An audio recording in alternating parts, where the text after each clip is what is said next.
We're going to go ahead and call this meeting to order. Dr. Thomason, roll call. President Reese, please let the record show that we have 4 board members tonight. Mr. Thornock is not here at this time, but we do expect him to be here tonight. But at this time, we have 4 board members here, and Mr. Thornock is absent. Mr. Thornock did communicate with me that he's stuck in traffic and he'll be here just as soon as he can. Thank you. All right, we will go on to our moment of silence, followed by the Pledge of Allegiance.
I move that we approve the agenda.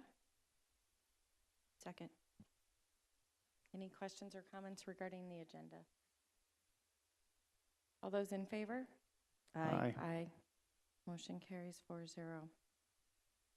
Superintendent's report, Dr. Thomason. President Reese, members of the board, we have lots of exciting things to celebrate tonight. So at this time, I will turn it over to Michelle Reese so she can introduce some special people for our award ceremonies tonight. Michelle.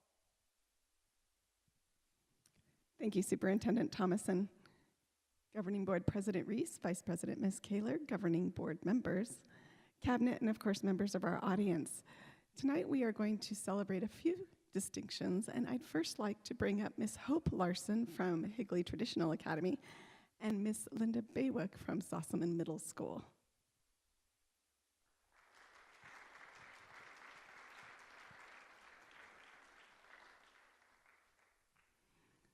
Tonight we are going to honor these wonderful teachers for a major milestone they have made in their own education. Both of them have just completed their National Board certification, which I'm sure they are very happy to be done with. Let me read a little bit about National Board certification. It was designed to develop, retain, and recognize accomplished teachers and generate ongoing improvement in schools nationwide. It is the most respected certification in the K-12 education field. The certification is an advanced credential that complements the teacher's already obtained national or state teaching license. The certification process requires these teachers to demonstrate standards-based evidence of their very positive effect on student learning. They must exhibit a deep understanding of their students, content knowledge, use of data and assessments, and teaching practice. And they must also show that they participate in learning communities and provide evidence of ongoing reflection and continuous learning. I know both these teachers make major impacts on their schools, and I'd like to welcome their principals, Mr. John Dolan and Ms. Karen Bacon, up to honor them and celebrate them, and then we'll get a picture. Congratulations, both of you.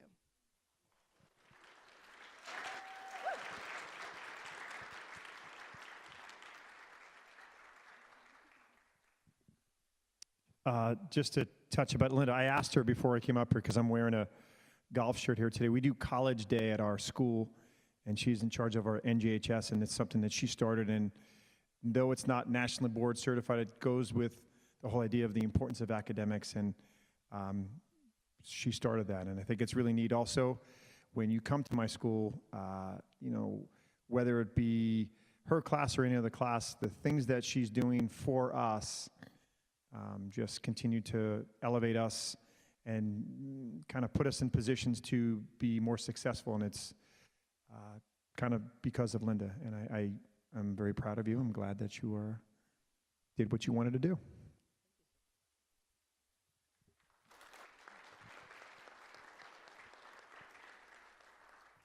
So I first met Hope several years ago when she was a Title I intervention math specialist, and she made incredible improvements in student achievement during the time that she served that role. And then recently she teaches 6th grade language arts and has among the highest scores in the district for student achievement, and it's no wonder why. She holds her students accountable. They love her. She has fun with them. She's one of my model classrooms that I take people in to see what a traditional academy is all about. And I'm so very proud of the work that you've done. I know it's been a long process. I've never done it myself because of the level of work that it is, so I commend you and I admire you for going through that.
And we're going to continue recognizing some wonderful members of our community. I'd like to bring forth Principal Sean Varner from Cooley Middle School to do the Points of Pride.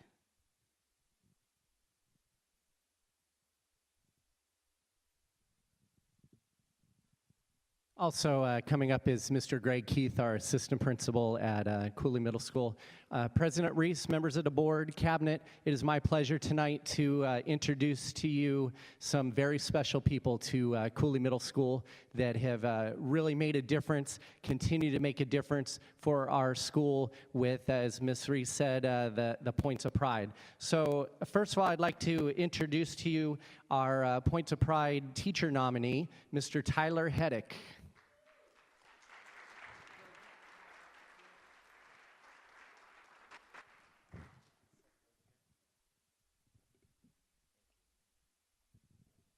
So, Mr. Heddick, a little background on Mr. Heddick. When I think of the word or look up the word energy, Tyler Heddick is who I see in the definition. A tireless worker, he's a motivator, he's an exciting teacher. Kids absolutely love going into his classroom. Every time I go into his classroom, I absolutely love being in there. He is on the cutting edge in terms of technology. He brings technology into the classroom. I'll give you an example of that, a program called Desmos that allows the students with their iPads. They do individual work on their iPads or even in group work, and Tyler is able to see the work of his students on his own iPad. He has little square boxes. I know I'm not, you technology people, I'm not describing this correctly, but little square boxes in there that he can get immediate feedback with these kiddos. And he can go to them for, if they need extra help, he can go to them for extra enrichment. He does fun activities, review games. Yesterday I walked by there, and I've actually been in there doing observations before where they do review games such as review basketball.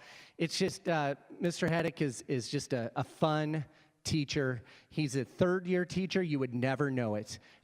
He brings that technology to the fellow teachers at Cooley. He's always willing to lend a helping hand no matter what it is. So, Mr. Heddick, congratulations.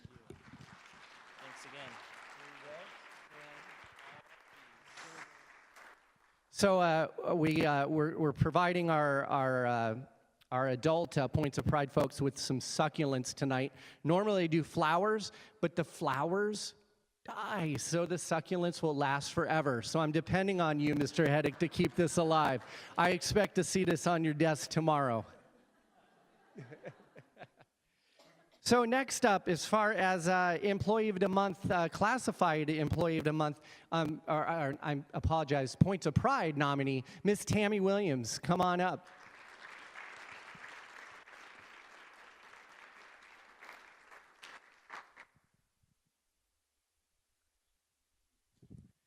So Tammy is our attendance clerk slash registrar slash crossing guard at Cooley Middle School. She'll know it's kind of an inside joke with the crossing guard.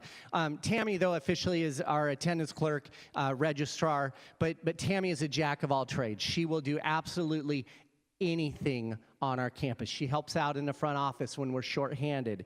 She, obviously, with the registrar duties, she enrolls students. She helps parents with withdrawals and again with enrollments. She always meets them with a smile on her face, no matter what is asked of her. And I mentioned crossing guard a moment ago. We ask her to do crossing guard quite often in the afternoons. She always is willing to do that. Again, she never, ever complains. And I expect her now, I'm putting the pressure on Tammy, she can't complain come April and May when the temperature creeps up there. So, no, we appreciate everything that Tammy does, and keep on doing what you do for Cooley, Tammy. Thank you.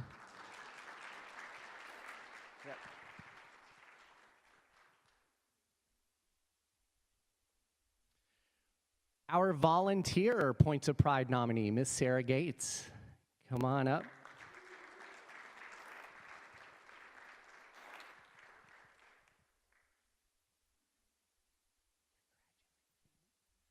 So, Sarah Gates, where do I begin? Sarah Gates is our PTO president, and she has done an amazing job with PTO this year.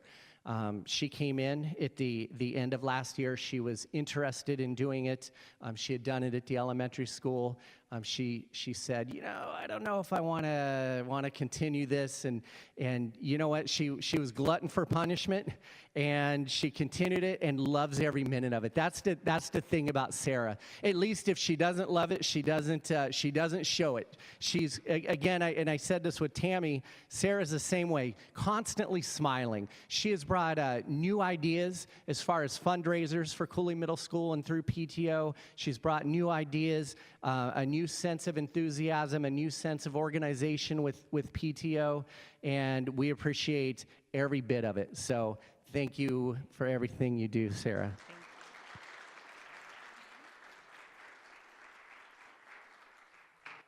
Student Brylan Bentz, come on down. Hi, Brylan. Congratulations. So, where to begin with Brylan? She is the epitome of a great student, both inside and outside the classroom. She is enrolled in advanced courses. She gets great grades. She's conscientious about her courses when I talk to, and conscientious about her grades when I talk to her teachers. They all, with the theme of smile here, all of her teachers talk about her with a smile on their face. She's also involved in extracurricular activities, specifically theater or drama. In fact, she was the lead role in Charlie and the Chocolate Factory last spring. I don't know how many of you had the opportunity to see that over at Williamsfield High School, but she did an amazing, absolutely amazing job with that. So, Brylan, thank you so much for all that you do for Cooley. We appreciate it, and I didn't think you would want a succulent, so there is a card and there is a gift card in there as well. So congratulations, young lady. Do you want them? Yes. One thing I forgot to do as well, I'm going to turn the microphone over to our recipients just to introduce who they brought with them in the audience. I apologize for not doing that the first time through. I'm going to put them on the spot. With with me. I just brought my family. I have my dad, my mom, and my stepmom, and a bunch of my siblings because they're all important to me and they wanted to support me. Yes.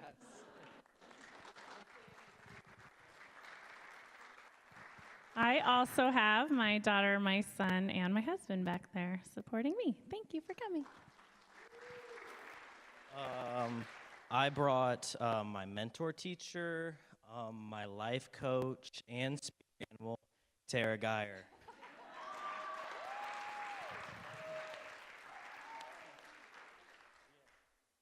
Well, my husband happened to be out of town today, and my daughter's got a night class. So Tara, I've got her, and then I'm also good friends with Tyler.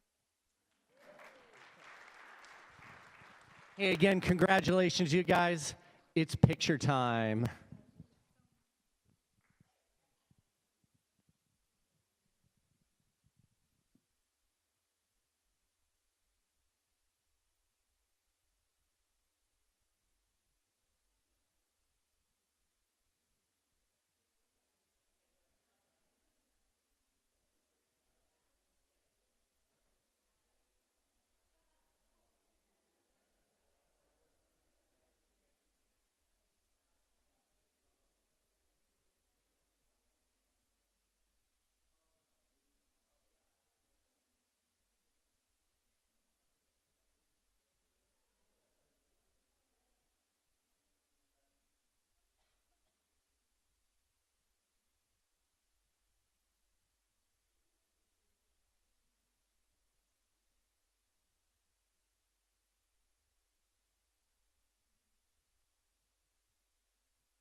Tonight, we also get to celebrate Points of Pride from another wonderful school. I'd like to bring forth Mr. Steve Tannenbaum from Williamsfield High School.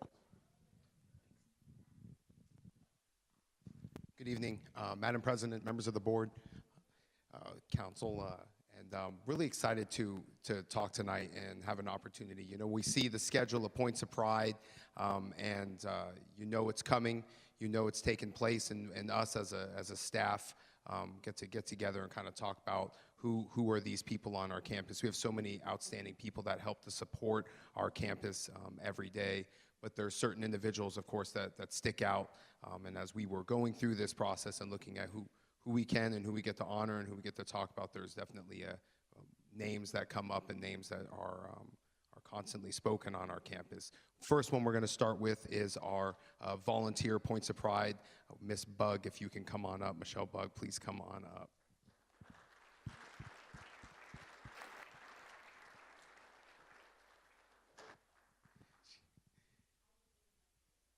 Oh, I'm sorry. Oh, I jumped out of order. So I actually had the great opportunity to meet Miss Bug before I was even hired. She was on the committee in the back of the classroom. I remember going through this process here, and in the very back of the classroom, there was somebody who had a lot of very driven, focused questions about the direction that I was planning on taking the school, and I appreciated it. And I remembered being done with that process and going, wow, who was that in the back that kept asking those questions going through? I found out that later on it was somebody who really, truly cares about the school and cares about the direction because they live on campus, and that school is kind of as much as I do now and the rest of our administration team.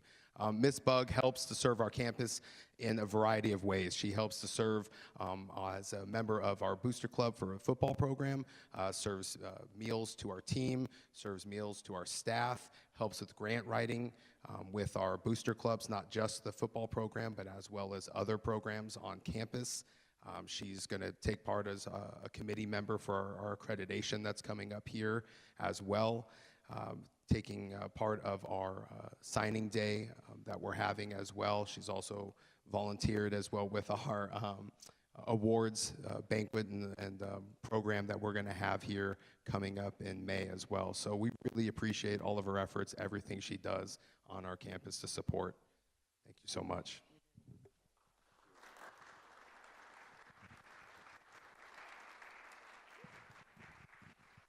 I'm going to go back in order here. I apologize. So, Ms. Rodriguez, Rebecca, come on up, please.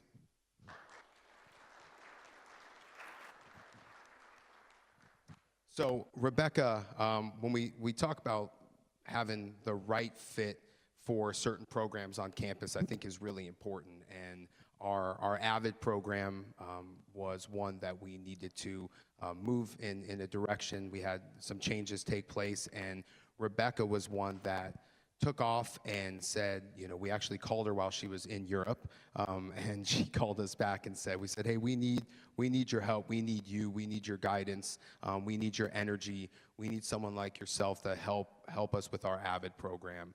And she just jumped right in. She said, absolutely, you bet, whatever I can do. So she teaches our AVID program on our campus, our AVID coordinator, as well as is part of our world language department. And she takes such pride in everything she does. She works so hard with not much direction, to be honest with you. I mean, you check in with her and she's just going and going and going. And I can tell you, we appreciate that so much, that she's always there, she's always working for the kids, she's always got great ideas. We've really started the recruitment process and the application process for moving our next group of AVID students coming in for freshmen, and she's really helped to design and create and come up with new ways to get that recruitment process going, streamline it, as well as look to build it for the future on our campus across and moving from our kids from Cooley into Williamsfield. So we really appreciate all of her efforts, all of her hard work, and everything she does.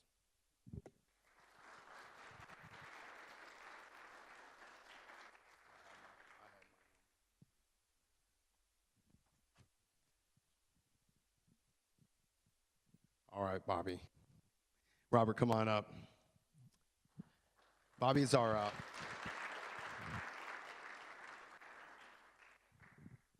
so Bobby starts our day. Okay, Robert, Bobby, but we call him Bobby. He starts our day on campus, and many might not see him come in the building because he kind of starts his day on our campus about 6 o'clock in the morning, and that's there. He helps to coach our academies and our wrestling program in the morning. Helps to volunteer with the students there.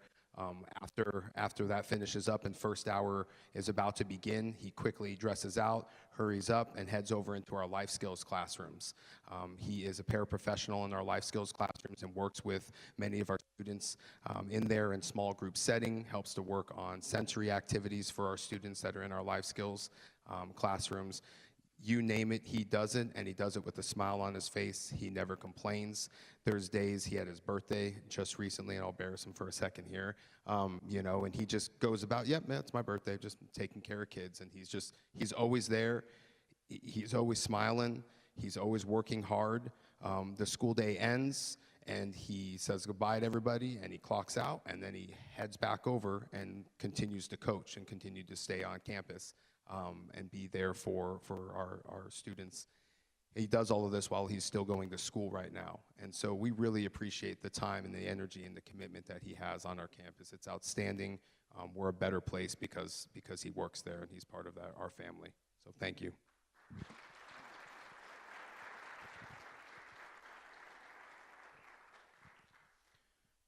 All right, Miller Brown, come on up.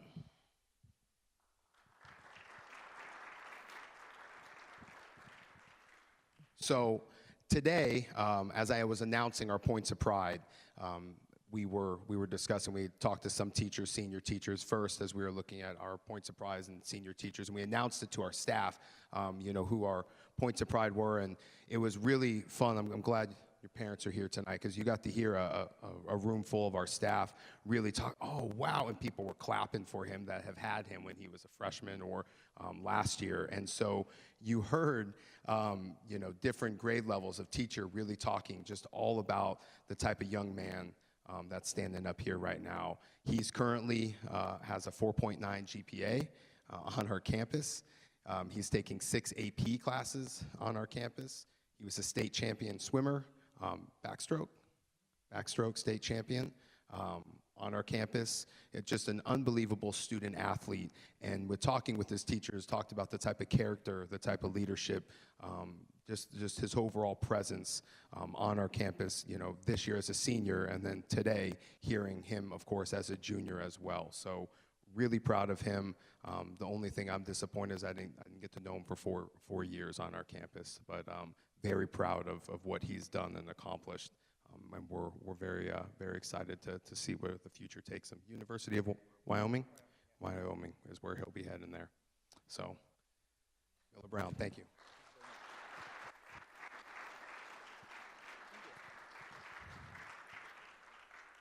And give our amazing people an opportunity to announce who's in the crowd and here supporting them as well.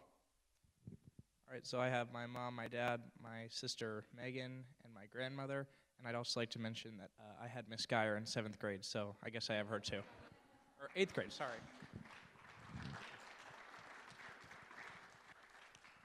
I brought my mom tonight. I do coach wrestling, and she's been there. I've been at the school since 2009, so I've been there for a long time, and she's helped with the program since then too. And I also had Miss Geyer as a teacher, so that's kind of cool. My husband's teaching a class at CAC tonight, so I have my daughter Ari and my son Declan here with me tonight.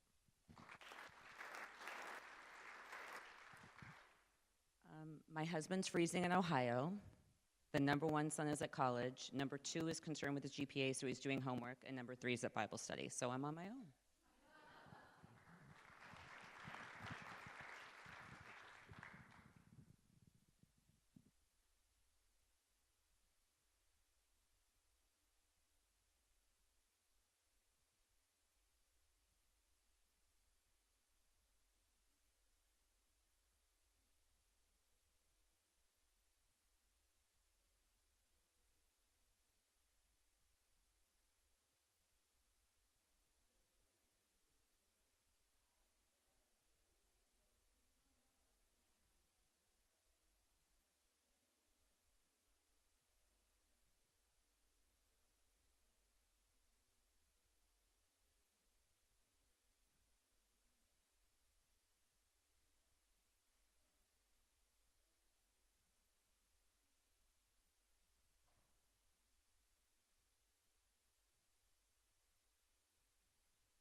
President Reese, members of the board, we do have some upcoming events that I'd like to talk about tonight.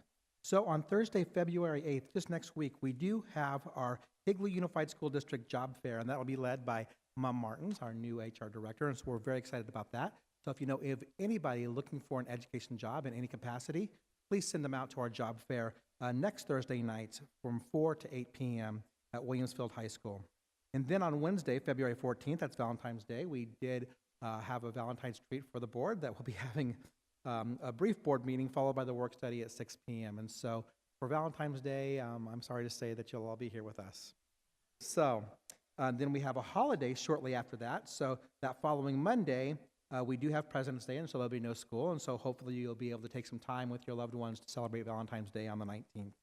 And then after that, on Wednesday, February 28th, We have our board business meeting at 6 p.m. with their awards at 5:30 p.m. to celebrate all the celebrations that we've seen tonight. But I would also like to remind the board that winter season's coming to a close for our sports. Not all the sports have closed, but of those that have, we have the Higley boys and girls soccer team that have made it to the playoffs, and we have our Williamsfield and Higley High School wrestling teams that are in the playoffs. So if you get an opportunity, let me know, and I'll meet you out there at some of our playoff meets or games, and that'll be an exciting thing for our teams as they move forward in the playoffs and hopefully bring home some hardware for our district. So that would be the upcoming report. Thank you. We will move on to board comments.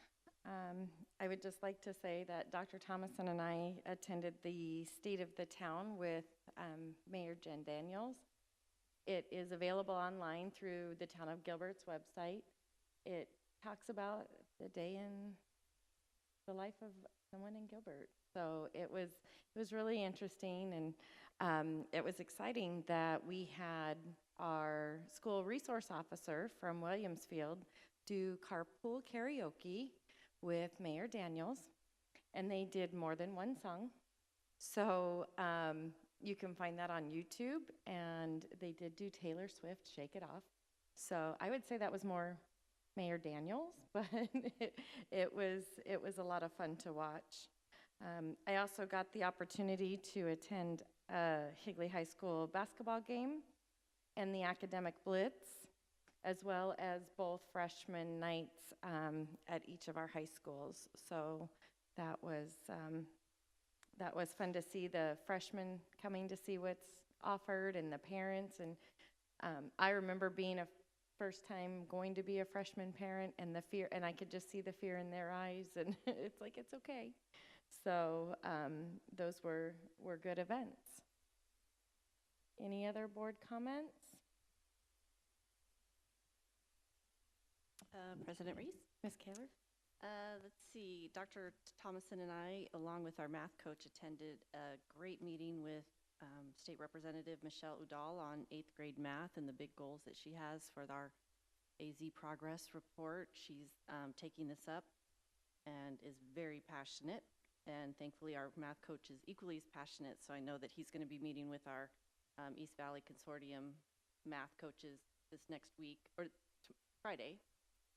That is correct, but why did we get invited? Because we are awesome in 8th grade math and way above the state AZ progress meter as it is. So we were invited by Michelle Dahl, and we are heading up the East Valley Consortium on this endeavor with her. So that was awesome to even just going down to the old Supreme Court building. It was a great morning. So thanks for inviting me, Dr. Thomason. I too swung by the academic blitz, but it was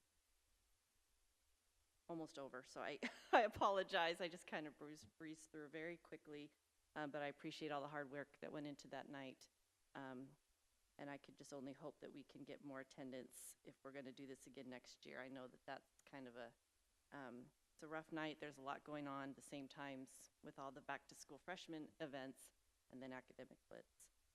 Also toured Cortina, which was fabulous, so thank you to Mr. Cover and Mrs. Papke for having us and meeting all the great students over there. And then last night, 2 nights ago, I'm so confused, Dr. Thomas and I attended the East Valley Consortium dinner, and we had an EVIT dinner that was fabulous because they have, in Apache Junction, they have EVIT on campus, and Chris Thomas from ASBA was there, and he just gave a great lowdown on all the bills that are going before the state, and so he always breaks it down really well for us, and so that was a great night as well. So lots of stuff going on. I just want to say thank you to Dr. Thomason and members of the cabinet. It was the week before last that they took time out from their schedule to kind of give me a tour, and I'm still getting my feet wet, but I appreciate the time they took, and appreciate their insights, and they're doing a great job. Thank you. Anything else in board comment? All right. Then we will go on to request to speak to the governing board. We value input from our constituents. This time has been set aside for anyone from the audience who wishes to address the board. Please remember, this is not an appropriate venue to evaluate, discuss, or criticize district personnel. Policy KEB provides a process for complaints about personnel. Speakers should be aware that false statements about individuals may result in civil liability. Members of the board may not discuss items that are not specifically identified on the agenda. Therefore, pursuant to ARS 38-431.01H, action taken as a result of public comment will be limited to directing staff to study the matter, responding to any criticism, or scheduling the matter for further consideration and a decision at a later date. Please limit your remarks to 3 minutes. And I have Brian Sexton.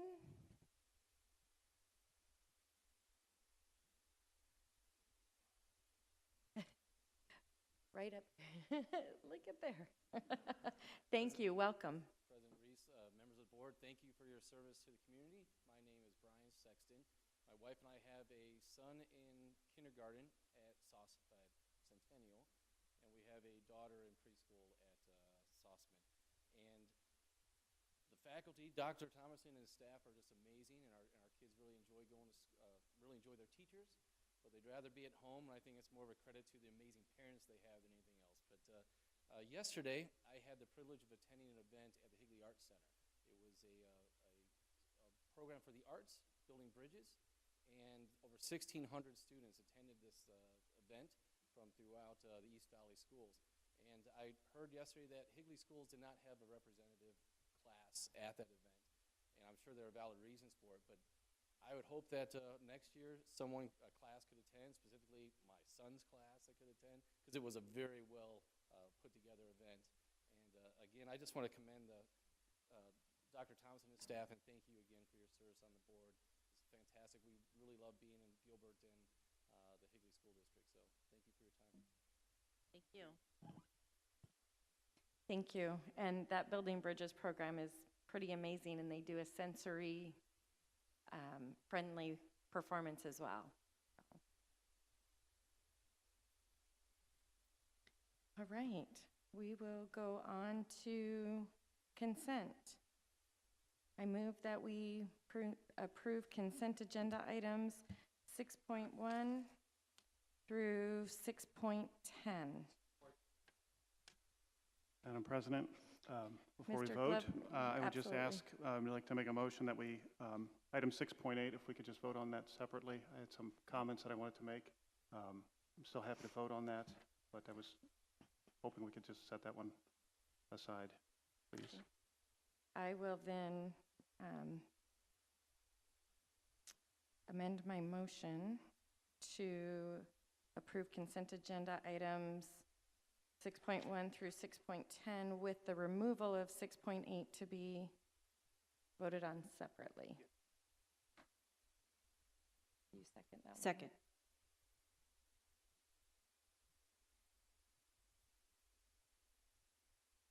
Any questions about the other items? President Reese, I have a question on the chronic ill. Ms. Martin, maybe, is this yours? Maybe?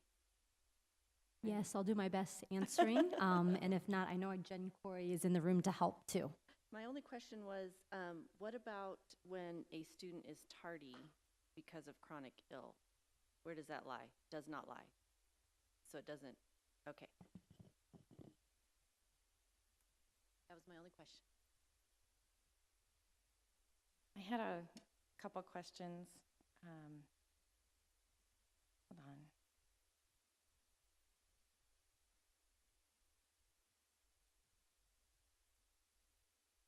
And Mr. Holland's not here. President Reese, members of the board, we do have several members of his team that are here. Okay. Let me, I had to log back in,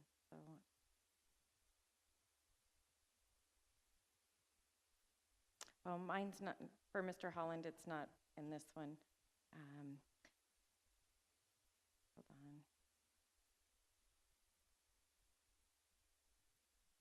My notes are gone again. So I will try and remember it. On the student out-of-state travel, Dr. Fowler, would that be you?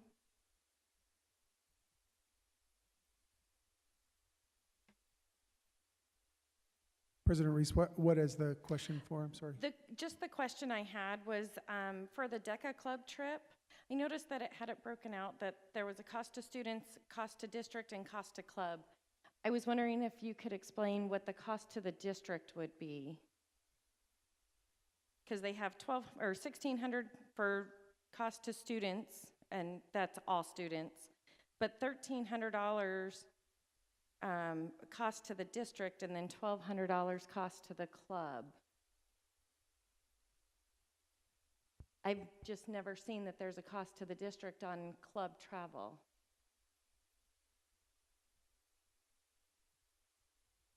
We're just pulling it up here 1 second.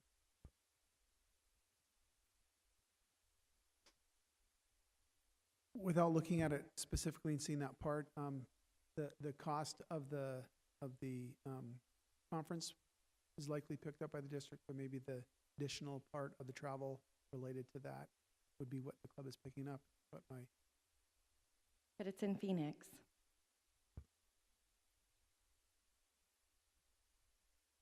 And typically, those types of conferences, like the student or the teacher piece is included. Sorry, I didn't mean to catch you off guard. Ms. Good? If I may, because I'm on the governing board of a JTED, so you'll notice that one of the things are the CTE funds. These DECA, and there are some other organizations, are career organizations prepping these students for careers, and they're connected to their classes. So I think that's where you see the cost to the district, and it comes from the funds allocated to the CTE classes. Gotcha. Thank you. President Reese, members of the board, I will also get clarification on that and Okay. make sure that it's put in the superintendent's report on Friday to find out exactly what those $1,300 are, if it is part of the CTE program. Sometimes we do pay funds Sure. from our federal and state grants for CTE, but I will make sure and get that information to you. Yeah, I've just never seen it broken out that way with the cost listed to the district for club travel. And I understand DEC is a class as well, so thank you for that clarification.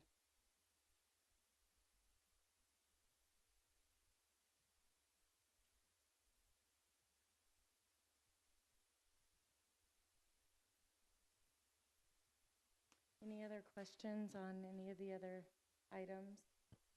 Yes, Madam President, I have just some probably comments more than anything, but I think it'll help us understand and maybe make something more clear to all of us. But item 6.9 about the textbook supplemental materials, I know this has given us a lot of trouble, and we've all spent many hours trying to understand this. And I think we have work to do to get it right. But as I was looking over our expenses for this past meeting, I saw thinking maps in there, and I saw that a school bought like 20 set of thinking maps. And so as I've been walking around schools, I saw them in some rooms, and I didn't see them in some others. And so I was asking people, are we using them? And I was kind of getting a little bit of mixed responses. I'm not sure everybody was totally clear were they supposed to, and they're not in any trouble with me. I want them to understand, I understand what thinking maps are. I think they're good, and I like how they're used, and when they're well used, they're very beneficial. So I reached out, and Dr. Schillenberg gave an answer that all new teachers are trained in thinking maps, correct? So this is good. And I just wanted to make it clear to everybody, the teachers and administrators that might be listening or hear of this, that they can still be used. We agree, right? And I think they're valuable, especially in core content areas. But they kind of also fall into sort of the same realm as AR. AR could have been used in social studies and science. And so I don't think you think that thinking maps are supplemental materials, but under our definitions, I think they could be. So I don't know that we can solve that, but it's just important to, I guess, revisit what we call supplementals as we go through some of the other adoptions. And I think language arts is going to be the messiest of all of them. I don't think math has as many things like this. But anyway, and then in that supplemental part, if my colleagues were to scroll down, there's a part that says supplemental books, supplemental materials, and computer software section. And I just want to make sure I read this right and understood it right. So it says in kinder through 12th grade that aren't AP or dual enrollment or CTE, the school principal may approve supplemental books and supplemental materials for use in courses of study for which curriculum materials were not adopted from and after the 2016-17 school year. And I think that's good. The first time I read it, I think I missed that part about 16-17, and my concern was that, oh my gosh, we could have like a middle school reading a book that, or a 5th grade reading a book that middle school is going to be in there because it said that principals can approve those. So I'm reading that right? Okay, because we don't want, if you're studying a book like Where the Red Fern Grows and you've already read it, the things like, prediction and all those stuff are kind of ruined. And so I wanted to make sure that people understood that for the language arts and then following the math, that's where that supplemental approval by principals. But then it occurred to me, and I don't have the level of access, employee level access to some of the documents. So maybe this exists, but I think if it doesn't, I couldn't find a list of all the books or that 4th grade might use and 5th grade might use, and I know at an elementary they probably understand all the books that they have in K-6, but would there ever be a time maybe that in grades 7 and 8 that a teacher is teaching about some part of American history and maybe they don't know that in 5th grade they already read George Washington's Socks or something. I think having that kind of list would be really helpful, and when you have supplemental stuff and one school maybe has it and then maybe a teacher leaves and they don't use it anymore, those kind of materials can be easily moved. So does a list like this exist? Yes, we do have a reading list for every grade level so that we don't have overlap or people, reading it at an earlier grade level if an older grade level is using it. Okay, and so if I was a teacher in Higley, where would I go to find that, I guess? I believe that's on the shared drive. Is it? Okay. Yeah. Okay, well, that's probably good enough, and they probably use the shared drive. It is something they use okay. often. All right, because I was going to say maybe on the Ed Services site, but if that's good, that's great. I'm glad to hear that because I think that can be very helpful, and it helps support this policy that we're about to approve as well. So, thank you for indulging me on that one. Any other questions regarding items other than 6.8? I just had a comment on 6.10, the chronic illness. I was interested in why we expanded the definition to include so many other medical practitioners, and it's actually in line with statute. So I think Ms. Good probably formulated that. It's based on the statutes cited here, and so it's not a decision made by the district. It's what Arizona State Legislature has deemed appropriate. So just for your knowledge. Thank you. Anything else? All right, all those in favor? Aye. Aye. Aye. Aye. I think that motion carries 5-0. Okay, 6.8. Mr. Glover. That's my turn. Okay. Well, I know we talked about this, and Ms. Martins, did after last time, did meet and confer, or you talked to HEA about the policy? Do we know what their thoughts are? It's okay if you didn't. We didn't specifically talk about that policy in meet confer. However, there is a policy review committee, and we're reviewing the G policies through that committee. So this will come back up again through that process. And we do have a teacher, the HEA president is involved in that policy committee. But I'll also make sure to bring it up later. They do know that there's been discussion primarily about the minimum component They have other concerns that they've addressed to me in relation to employees and leaves and absences in general, so we've been trying to research some of that data. So that's a perfect lead-in, I guess. I didn't set you up for that, but I don't mean any disrespect to anybody, but as I read this, I don't think it's a very good policy. I think we could do better, and I thought I read that on your face last time when it came up.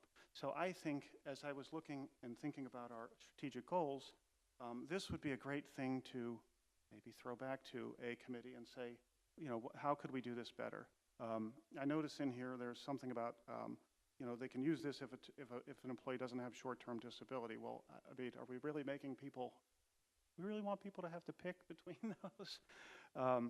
You know, and this policy also really is asking people, instead of like shared risk with an insurance pool where we all pitch in and we can use it, we're asking people to decide, do you have a type of cancer I like and have sympathy for, or do I not? Or did you maybe not, you know, cover my class when I had to go to the bathroom once, and now I just don't feel, I don't like that we're putting our employees in. I mean, when you're sick, I feel like we should really just take care of people in their moment of need. And this is really putting a lot more discretion on people. And if everybody just could chip in a day or some other, there's other policies that are better. I think I would rather just throw this back and you know, redo it. If that's what the people want, then that's fine. But I really think there's other places that are doing it better. And of course, you know, I will point out again the last line, that donated leave. So if I give 10 days and somebody gets healthy again and they don't need those 10 days, then those days just disappear. That's, I don't even understand. I mean, that's, we could keep track of these. We could give them back if that were the case. But I don't even think we should do like that. So anyway, I don't know how the rest of the board feels. I really think it's a great opportunity to give our people, our employees, our staff, let them know that we value them and I think they could come up with something that's really, really good. So that would be my motion.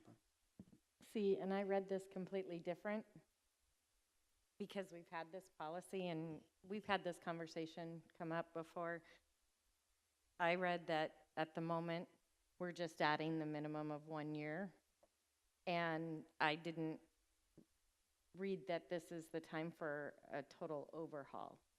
So I appreciate your comments. I just read it very differently, that we were just putting that stipulation in at this point that they have to be here a minimum of 1 year. And like Ms. Martin said, that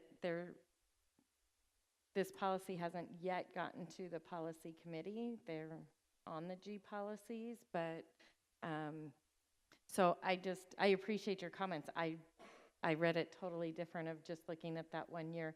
There's other issues with the policy, but I didn't look at it as the complete overhaul at the moment. So I don't know what anyone else thinks, but absolutely. Ms. Martin, I'd just like to applaud you for moving forward on programs such as this. It's very important nowadays in the world with the millenniums coming on board, that the millenniums who come into the job market have so many different options in the world of teaching. And what separates us in different districts are things like this. In my employer, we have a catastrophic thing that takes place. So if something happens in our family, close to death or a car accident, we get 5 days to be with the family. That's an addition. If the family member dies, that's an additional 5 days. If it's travel, and it's wonderful opportunities for our employees, and that's why the employees stay where I'm employed, because of these things like that. And I applaud you for that. I'd like to see more things like this. In reference to the bank on this, where I'm at right now, it goes into a general bank, so we can donate like a program like you have here, but we don't designate to a certain person. So that way it's up to HR. When that time comes, HR makes the decision for that to take place. So that way we just, you know, I can give 1 day a month, which I do, and it goes into a general bank, and then HR makes that decision on this. But I applaud you for making these decisions and moving this district forward in innovative programming for us. So thank you for what you're doing. Any other comments regarding this particular policy? I do think we should at least approve the change that's been suggested, and then encourage Ms. Martins to look at a larger overhaul in the near future. Yeah, and Mr. Glover, completely agree. This is something that our meet and confer and our HEA we should be working with on a policy like this because it's there to benefit them. So we can look and see, get their feedback. How would they like to see it work and happen? So, Dr. Thomason, how do we proceed? I mean, do you want to get a feel for, do we all agree about that? Do we need to vote on that part? I Yeah. can agree with what you said. President Reese, members of the board, with the change that is implemented with this, it just adds the component of the employee would need to be here for 1 year. We are currently working through the G policies. I would expect the board to see something relatively soon that we'll be working on to completely revamp and take Mr. Glover's phenomenal ideas into account and what Mr. Wotovich said into account also, and see something that would be revamped. But at this time, I would say that at least the minimum piece of adding that the employee be employed with the district for 1 year be put in place for this time, and then within the next few months, we will be seeing a complete revision of the policy. So, Mrs. Reese, I make the motion.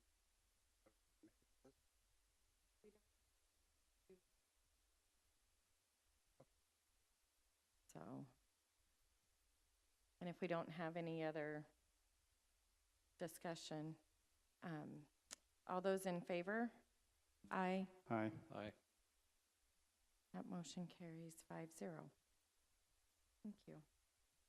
All right, President we Reese, will- members of the board, I did hear loud and clear that we will be taking a look at the policy GCCG and bringing back more recommendations for the board in a future date. Okay, we will move on to the 8.1, the monthly governing financial report for December. And this is where I do have a question, and hope Mr. Holland's team can try and help out. On one of the items we have, on the M&O summary, by function, we have a budgeted balance in one area. It just lists expenditures that we are 143% over budget. I would like to know what area that is.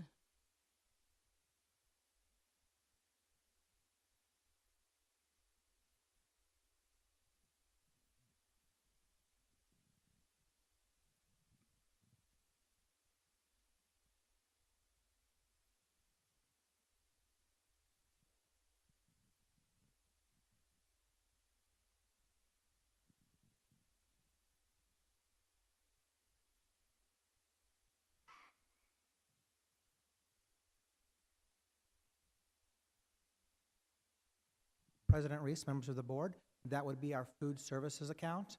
And one of the reasons that it is over budget at this time is because the company we currently work with, SFE, we front load the money to them so they can start out the year. So we have a starting expenditure before we recoup that at the end of the year. At the end of the year, those funds are really recouped back to the district. And then so we get our guarantee with the Southwest Food Service, and the accounts are zeroed out. But at the beginning of every year, we do front a high cost for food services across the district.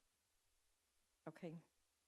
And then on the M&O summary by object, and if we want to follow up with Mr. Holland and put this question in the superintendent's report, I'm okay with that, is we currently have $1.4 million, almost 1.5, budgeted for consulting services.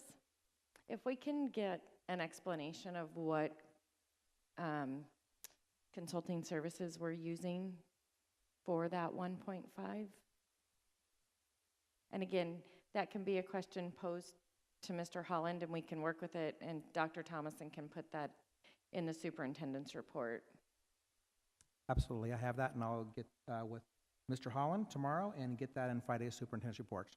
And I do see that that is purchase services consulting 1.477,304.35. Yes. Thank you. Thank you. Any other questions about the monthly governing board report? All right, thank you. All right, we will go on to 8.2. And this is a first read and possible adoption. So I move that we approve the first read and possible adoption of an amendment of policy GCBC, professional staff supplemental pay plans to provide recruitment and retention incentives for hard-to-fill teaching positions.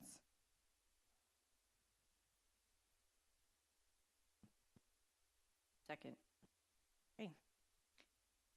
All right. Questions, concerns, comments? I have to say that my concern is more with the retention incentive than it is for the recruitment incentive. For retention and hard to fill, I think all of our teachers are irreplaceable, if you will, and I think this really sends as a retention incentive, and I get it, I do.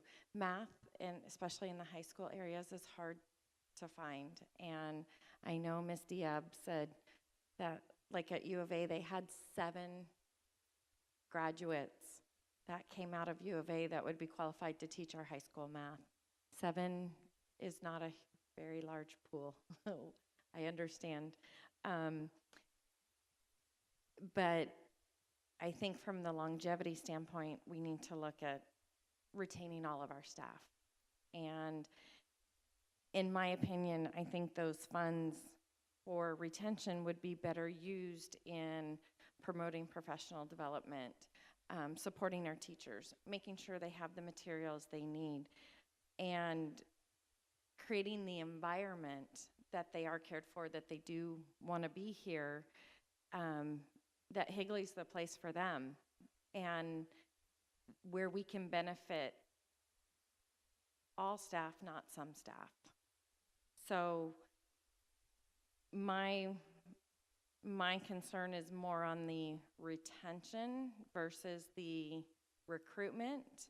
I don't have as much of an issue with dangling the carrot, like come and see us and see what we can do. We do so many things other districts don't, but it's also no surprise that we're also trying to change our perception and reputation out there of the district we are now than we were several years ago.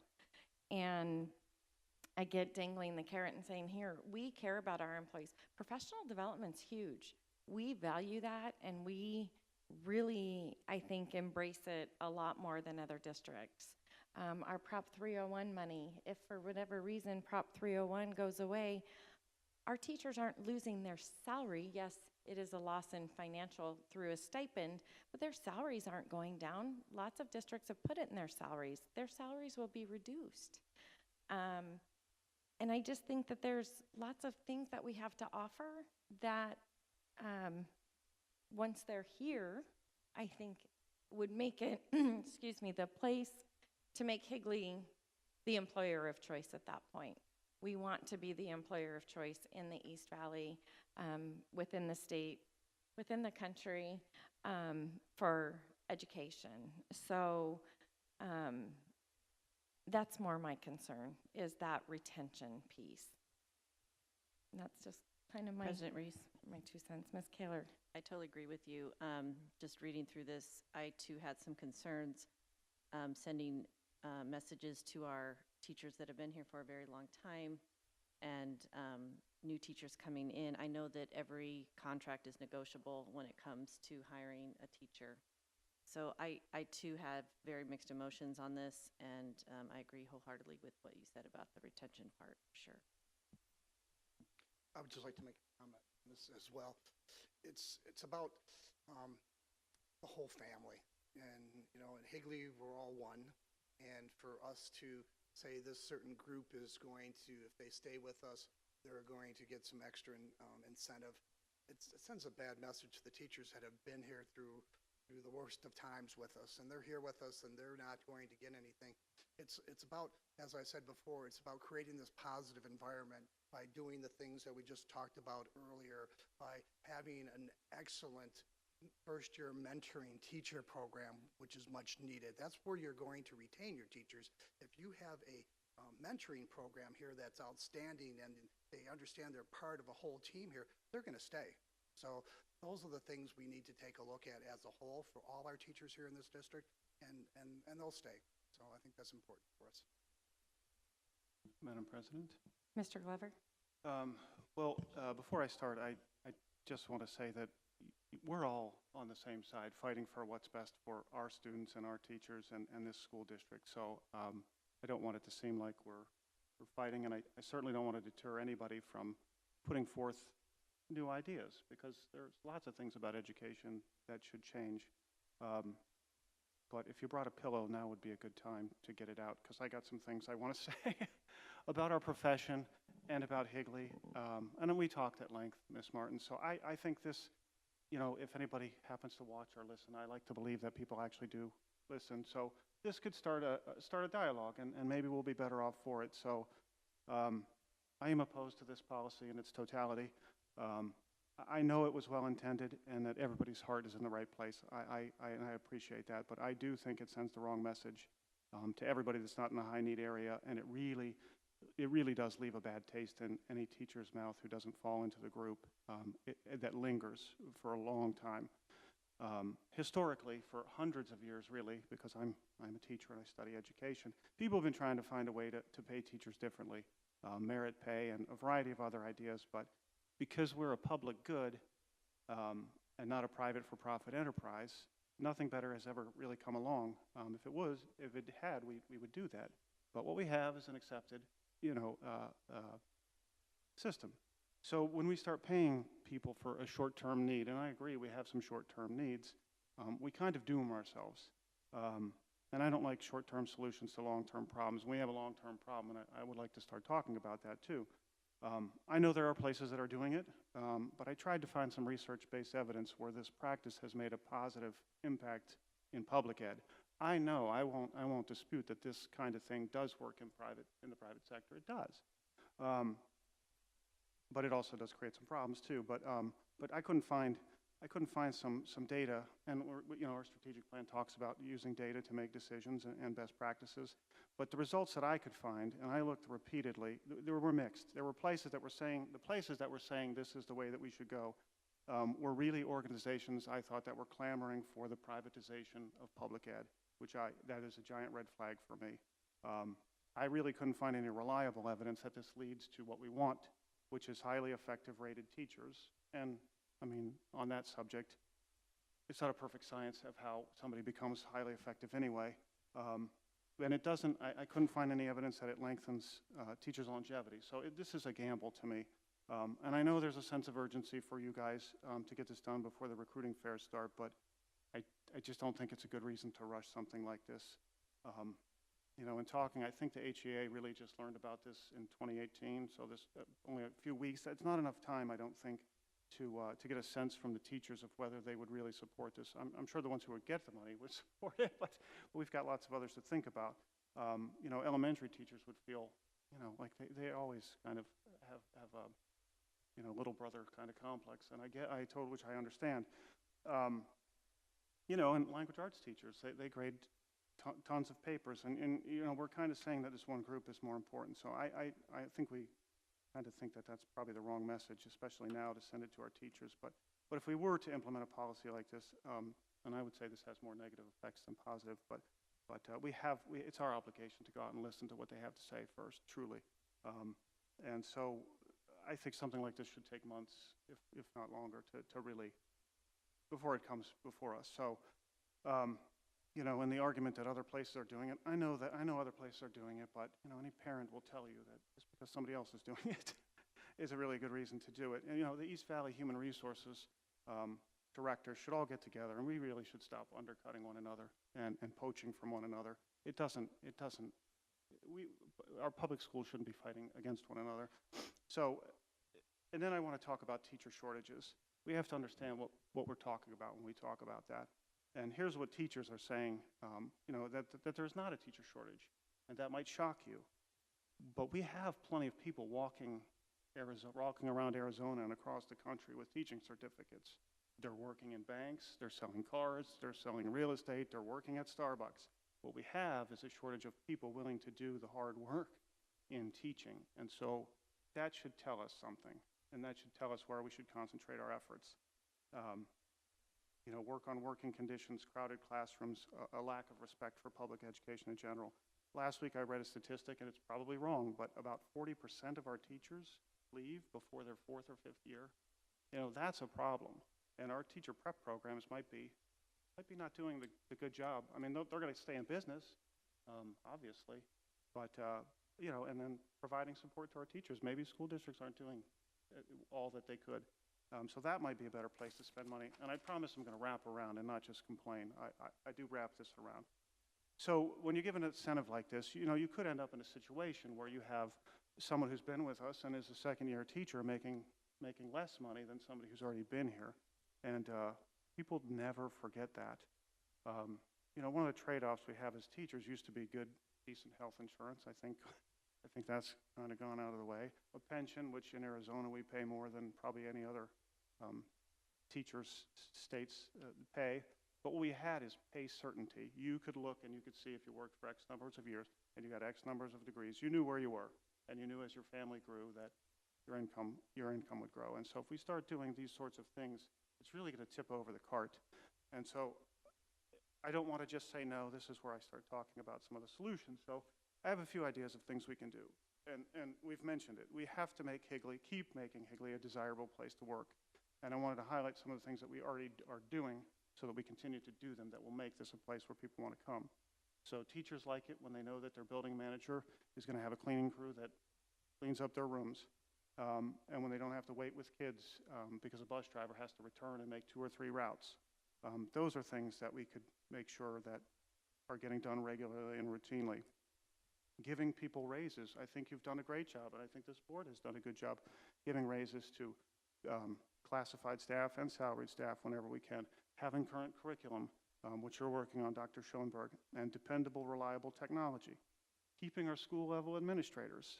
Our retention rate was very good, Dr. Thomason, and that can be very powerful, having the same person at a school year after year. That's a great selling point. Investing in our employees, having that admin mentorship program, that's great. Encouraging shared leadership opportunities, like maybe developing a new sick leave policy. I think department heads, they should rotate. It's how you build capacity in an organization. But having term limits are healthy. You don't want the same department head for 25 years. I don't think that's good. And sometimes those positions comes with stipends, so that's a good way to spend money and let people. So we could revisit stipends and talk about where putting maybe some more money into stipends might do the best good. Getting the HEA involved in more committees. I think letting people have more input before policies get to us would be great. That makes it a desirable place to work. Rotating the people on meet and confer. Making sure teachers have prep time. And the board, the media specialists came back at the elementary. All those elementary teachers have an extra day of prep. And that's a small piece, but it's not to them. It's important.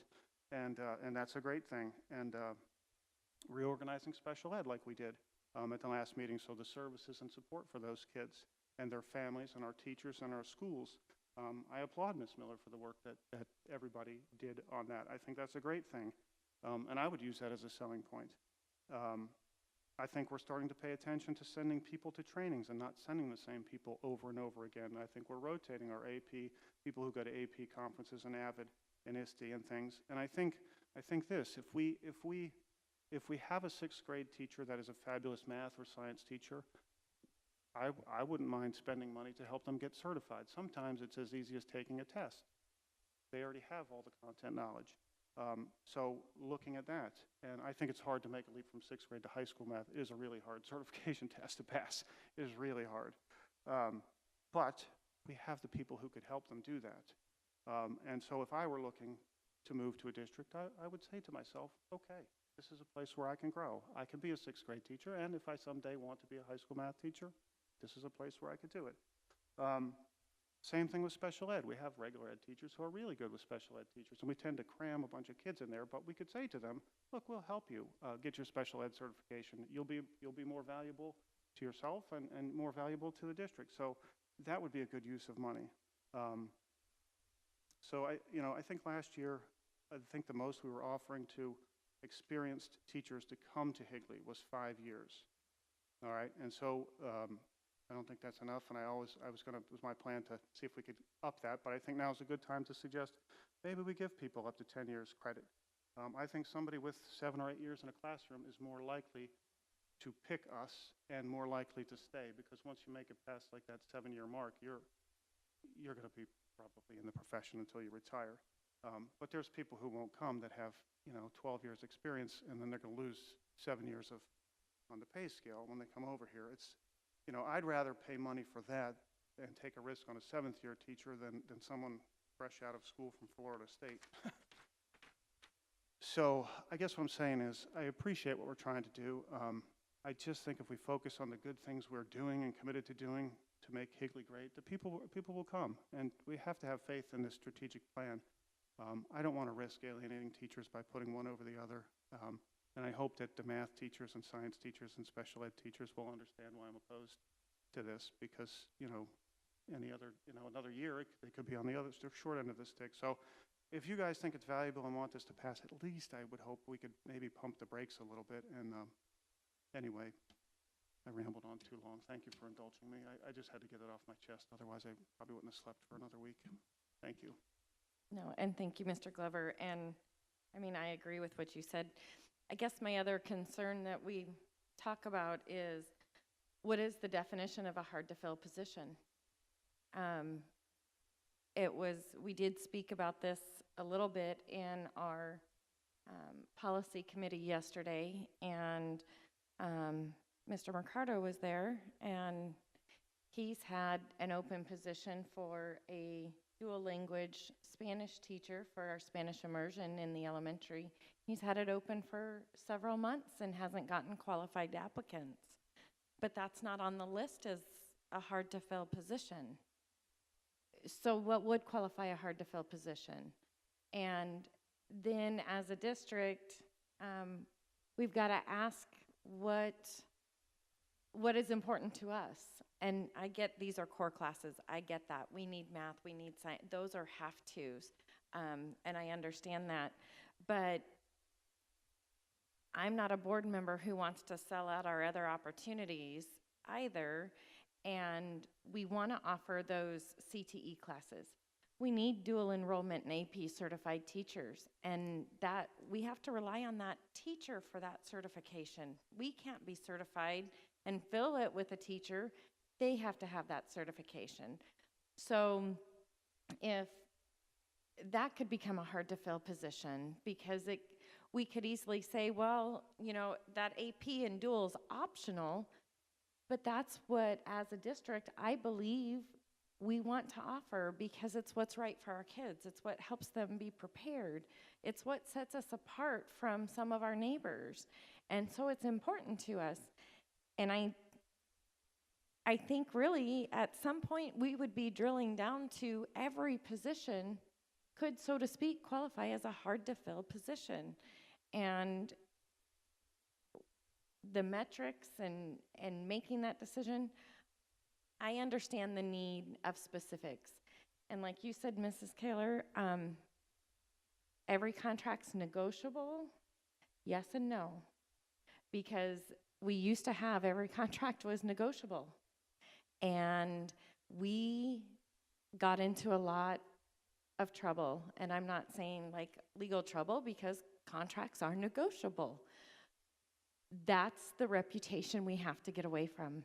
And we have teachers who were second, third year teachers who, one way or another, was able to negotiate a contract, if you will, who were making more than teachers who were here for 5 and 6 years. And like Mr. Glover said, that left a really bad taste. So I truly believe, and I agree, whatever we do has to be in writing. And we have to make that determining factor. It can't be, well, we're going to give you the authority to, and I'm not saying anything about your authority in decision making at all, not at all. But it needs to be specific, because then if someone gets one thing and someone gets another, I don't want to end up back where we were. We are moving forward. We are changing our reputation. And we need to be consistent, follow a salary scale. We need to figure out what years we want to give credit for and give credit for those. Those were negotiable. So you had someone who had 10 years of service, and you had 2 people with 10 years of service, but one only got 5, and the other one got 10. And it really put us in a really bad spot. So I agree we need to make a decision and have something in writing. And I agree we need to figure out, because of our job fair, this is the first job fair we're hosting. And we want to attract people. We want to be prepared. We don't want people to come and be like, what did I come here for? I mean, so we want to, obviously from a salary position, we do want to make it inviting and enticing for people to consider to come to us. So I think this is really good conversation. I'm going to kind of throw it back to you guys and your take and your conversation on this. Madam President, Mr. Glover, members of the governing board, I want to first say thank you for your candor in the comments that you've mentioned. You know, as Ms. Reese was saying, you know, in our efforts of being transparent, being creative, looking at other options and ways that we can think about recruitment and retention, with what I've anecdotally have heard from our site administrators in regards to needs and struggles with related to hiring, this was one of those options. I certainly understand where you're coming from, and it's always a struggle, and as both of you indicated, and others I'm sure in agreement, nothing's perfect and no system is perfect, and it can create potential for separation amongst the teachers. But in our efforts in doing this, and as Ms. Reese said, being transparent, we hoped that this would be clear and there wouldn't be any hidden agenda. I'll definitely take all of the items that you have into consideration. You know, some of the changes in what you're seeing, and Mr. Ratovich, what you've mentioned earlier, you know, it is really truly in a good place in regards to building the culture and making it positive, letting our employees know that they're valued, and finding ways. Unfortunately, Mr. Glover, something new for me in Arizona that didn't happen in Illinois is that we are very competitive. And that's something that threw me for a little bit of a loop when I got here. And you hear about I'll match that salary or I'll go up higher. But in many ways, as you said, that's kind of behind the scenes where this is public. But I appreciate all of your comments, and we'll take that into consideration. One thing I'd just like to say a couple things. I was looking at these things in reference to retention, and you know, we make the comment, well, there's only 7 teachers graduating from U of A. Guys, when are we going to get over this thing of looking in the state? There's schools across this country. I'm from Michigan, Eastern Michigan, Central Michigan. They're all teaching colleges. And let me tell you, if you're up there in January, February promoting us, you're going to have some students. In fact, one of my daughters was one of the students. She went to Central Michigan. It was like the grapes of wrath. Washington School District was at Central Michigan. They must have brought 30 teachers out there in the year that she came out here. That, you know, they talk to the teachers. They're there with them. They're talking to them, and it's so important to connect with them. And I think we're missing the boat on looking at the bigger picture. We're always looking at, oh, you know, Arizona State, this school. No, guys, look around the country what's happening. The schools in California, I was looking at some of their retention and what they're doing. They're you know, Los Angeles School District they filled all their spots this last year. And the reason they did is because they look outside the box. They changed in reference to the cap. Okay, they expanded the cap on the program. They did an incentive programs with the teachers, and I can't stress this enough.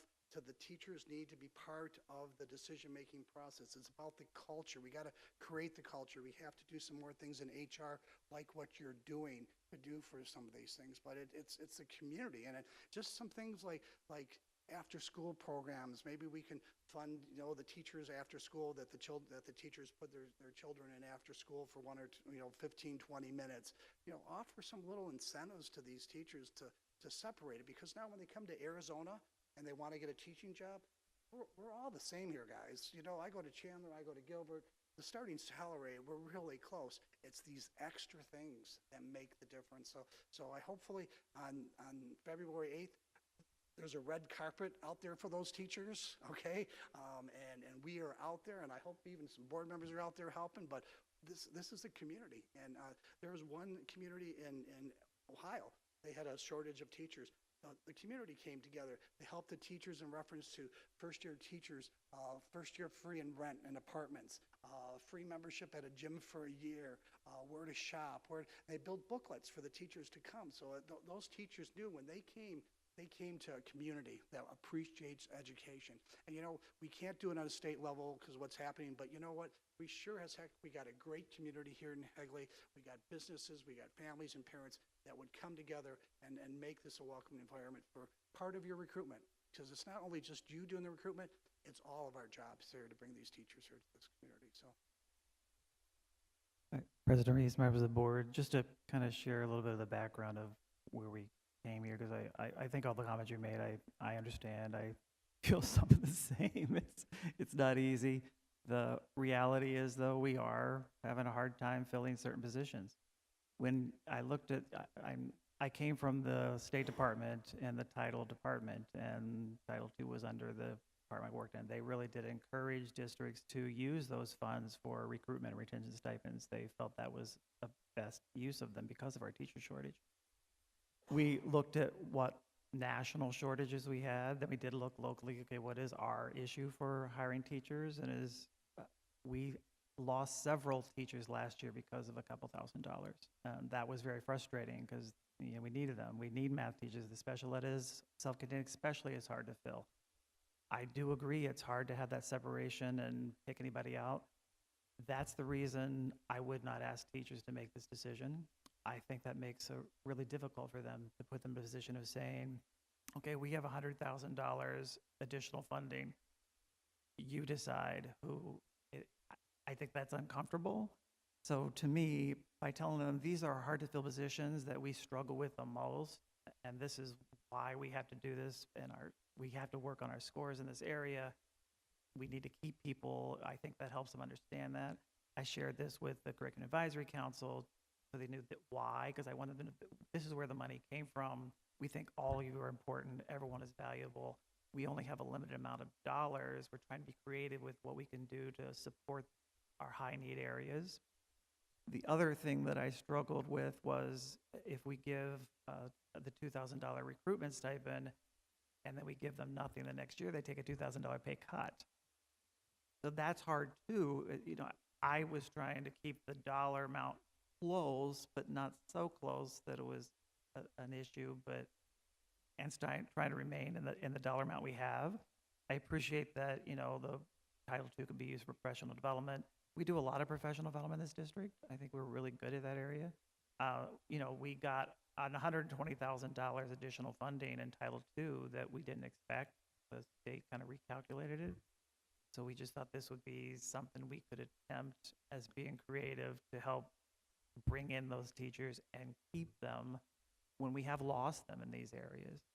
Dr. Schillenberg, I'll push back a little bit on the $2,000 pay cut. So when I saw this policy, just so my opinion is known, I like the recruitment incentive. I think it's part of our strategic plan to recruit quality teachers. It's right there in goal 2. As far as the retention incentives, that's where I felt like it was just a little bit more amorphous and room for play with performance ratings of effective and highly effective. And Mr. Glover kind of spoke to that, how it's not exactly an exact science, and there could just be problems there. But I think a one-time recruitment or a signing bonus is going to attract teachers' attention, especially out of state, to Mr. Wojtowicz's point. And so I would like to divide this into 2 separate issues, a recruitment versus the retention. I know it's all part of the same conversation, but I think a one-time recruitment incentive will get people to look at Higley, and then they'll see all the quality programs, the quality community we have, whereas they may not absent it. So, and if a teacher can't understand this is a one-time signing bonus, what can we say? Like it's a one-time signing bonus. And that work, the guideline is you have to have a policy for recruitment and retention. Right now, we're only looking to, because we'd have to come to the board every year to say, these are the areas that we see hard to fill. This is how much we want to provide for the recruitment or retention. So that's something that has to be done annually. It's not in the policy. So by approving the policy, it allows us to do the recruitment and a retention. Right now, it's just the recruitment that you're going to approve. The retention, we could discuss and or not do it, and that's okay. I understand where you're coming from. Well, and to Mr. Thornock's point,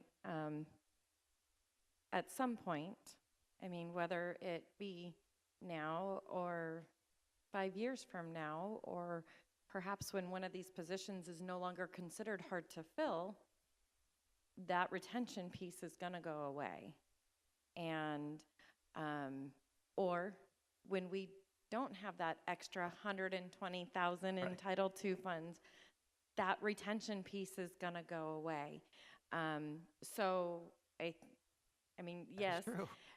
So having the understanding of this as a one-time, thank you for giving our district a chance, versus that just looking at it as a $2,000 decrease in their pay. I think at some point that's going to go away, because then either we continue to expand on hard to fill jobs, because I would still want to see what a definition of a hard to fill job is and how we would determine that, because I think there would be conversation for a lot of other positions.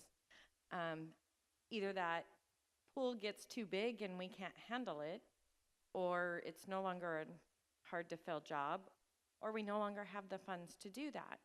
But, and I don't know how much Mr. Thornock or even Mr. Glover really kind of knows, our longevity stipends and bonuses, is that something that as HR and everything we're continuing to look at? Because we do pay people for their length of time of being here. They do get increases the longer they're here, to say, you've been here for 5 years, you've been here 7 years, you've been here 10 years. So I think that as long as we're continuing to look at that,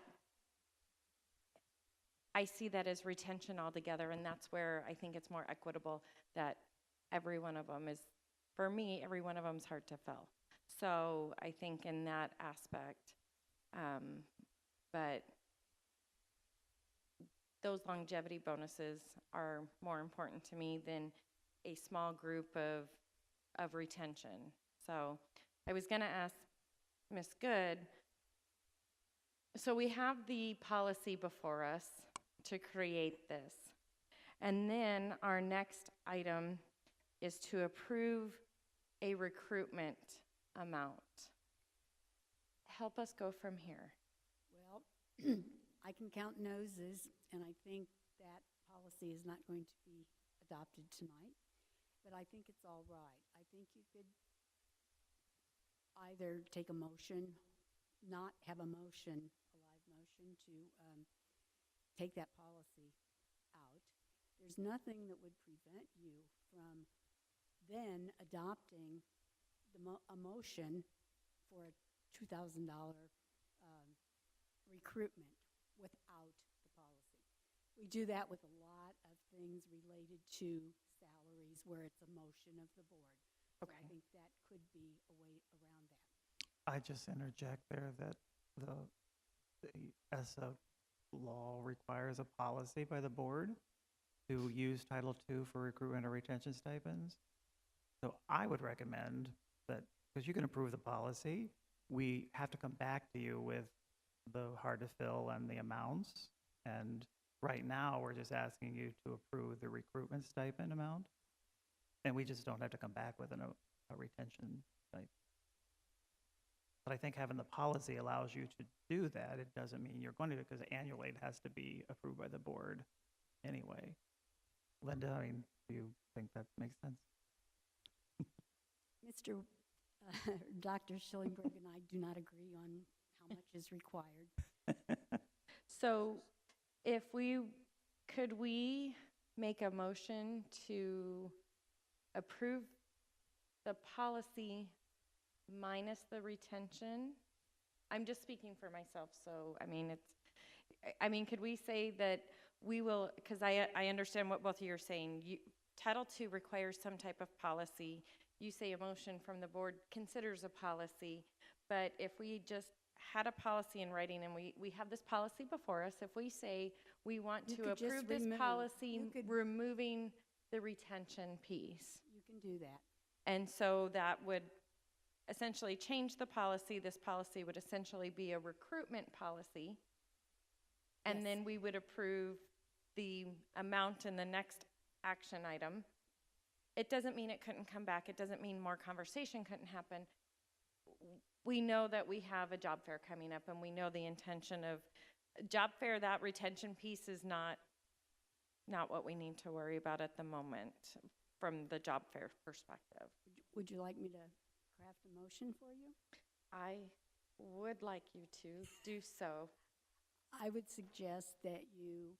Can't hear you very well. This though. is just a motion, so obviously I can't vote. But I think you could move to adopt the policy, waive the second reading, and adopt the policy with the removal of the words "and retention" in the first heading, and to remove the section entitled Retention Incentives.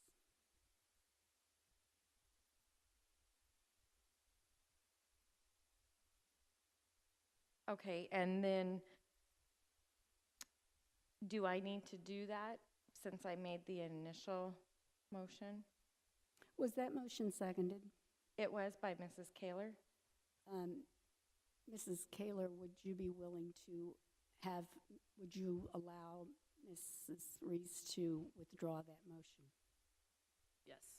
Okay. Now you can make a new motion. So I would just withdraw my initial motion. Mm-hmm. Okay. And we don't have to vote on my withdrawal. Nope. Okay. Still learning. It's all fun. All right. So then I would withdraw my motion for the approval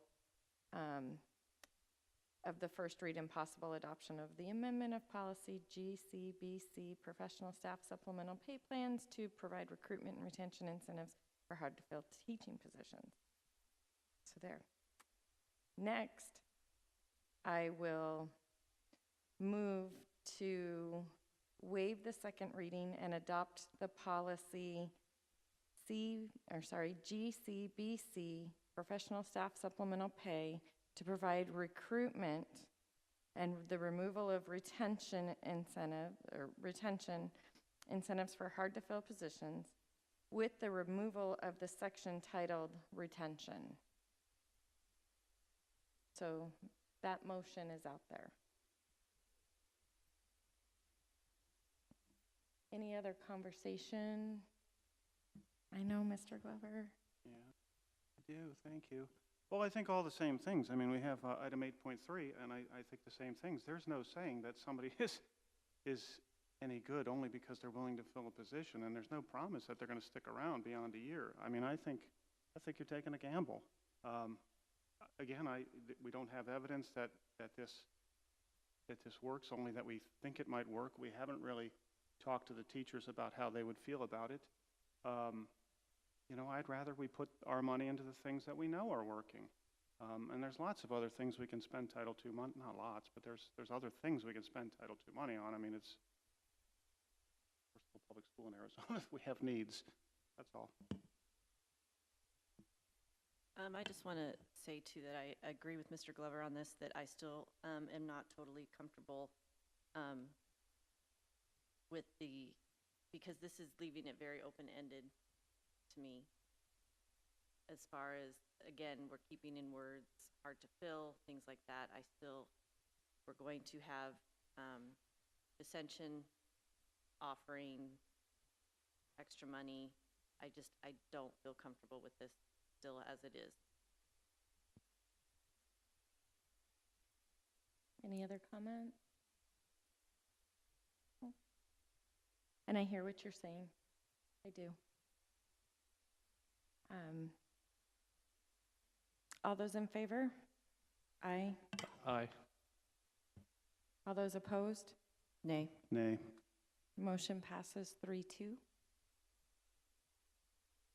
And then we'll go on to 8.3. Approve a recruitment incentive for new teachers for hard-to-fill teaching positions for the 2018-19 school year. The recommendation is a stipend of $2,000. For this particular item, the hard-to-fill is defined as self-contained special education, middle school math, high school math, and high school science.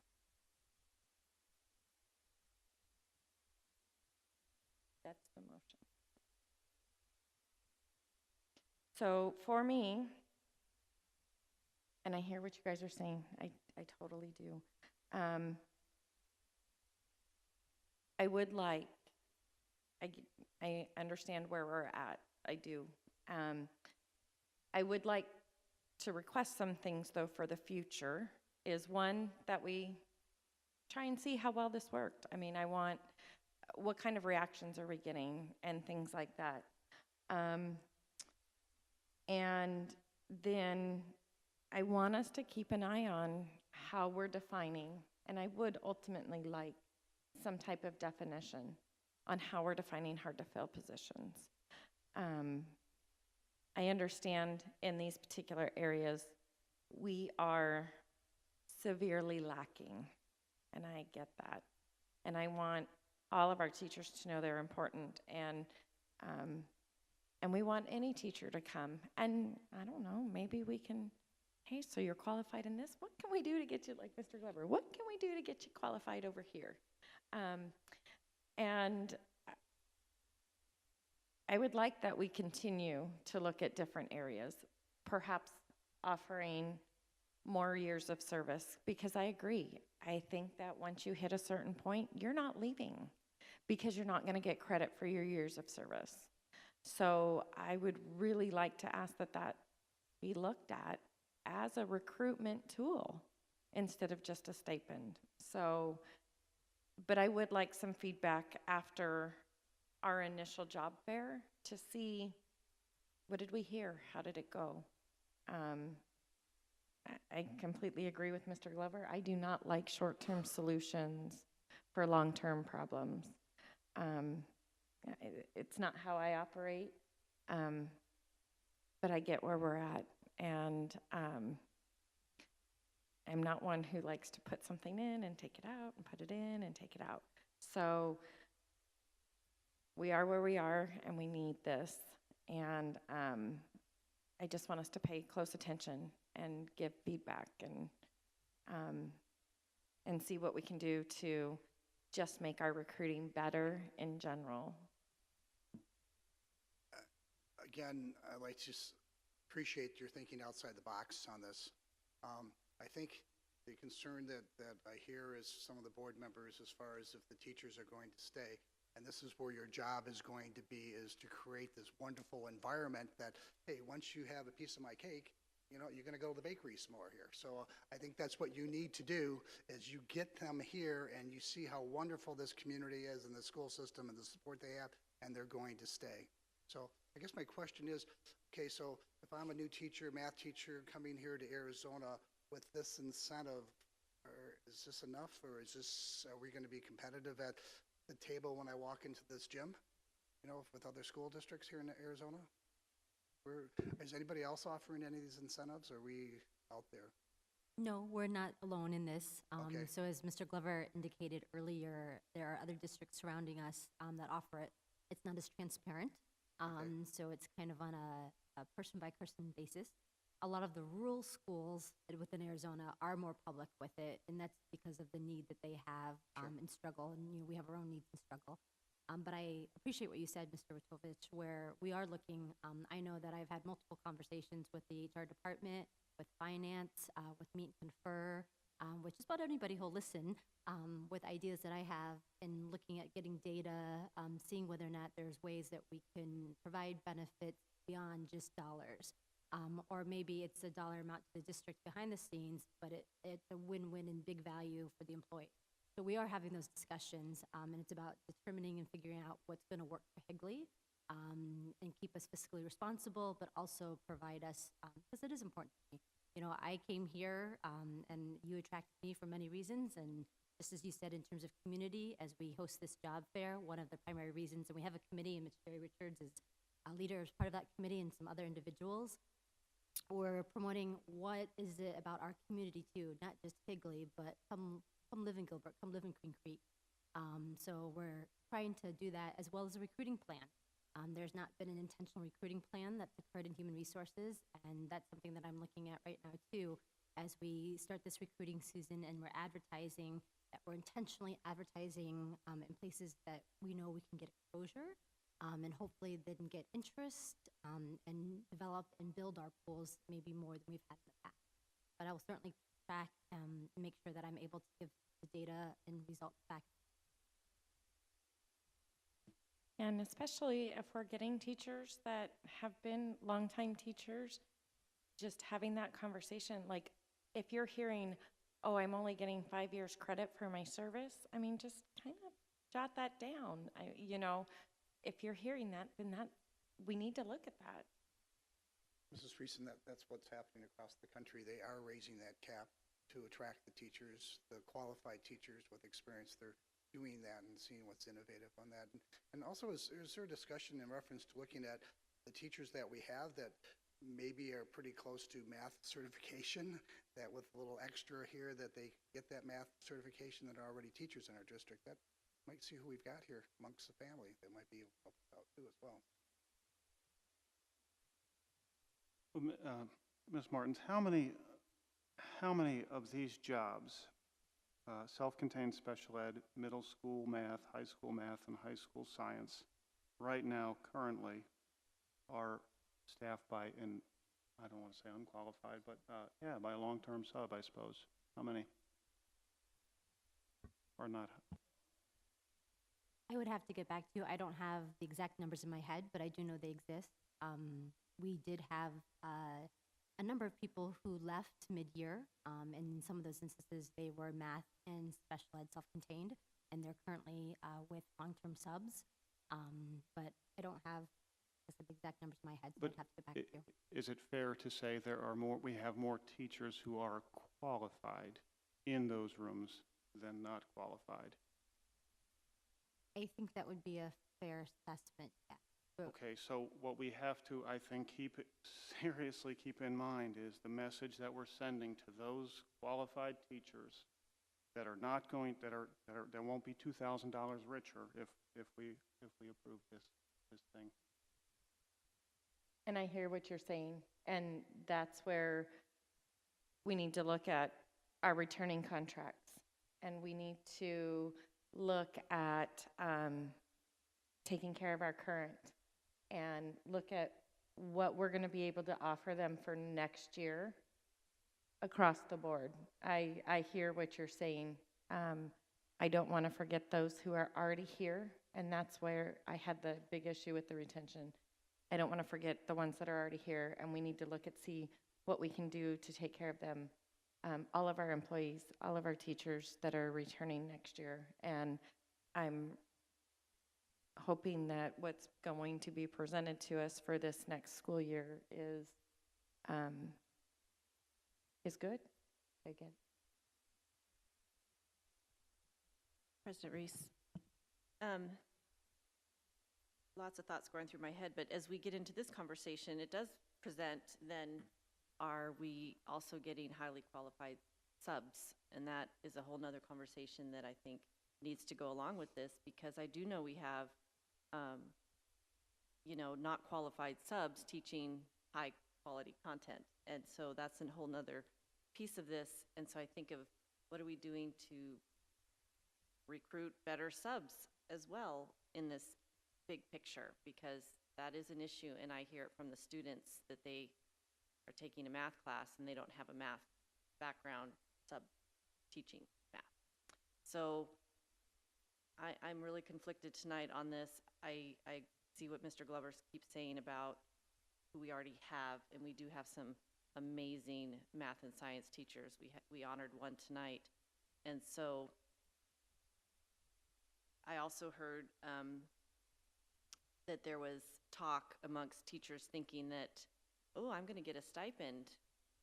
And that's, I don't know where they heard that. I don't know how they heard that, but I did hear that from a high school science department. So, you know, the communication of how this is being presented, and if they're thinking they're part of this, it's just really hard for me tonight to kind of process all of this and hearing everybody's comments. And I wish this had been a work study, to be very honest, because I feel like there's been a lot of information presented tonight that I wish I had more time to chew on and think about before I just came up here and had a vote. So that's just where I'm at. Any other comments, questions?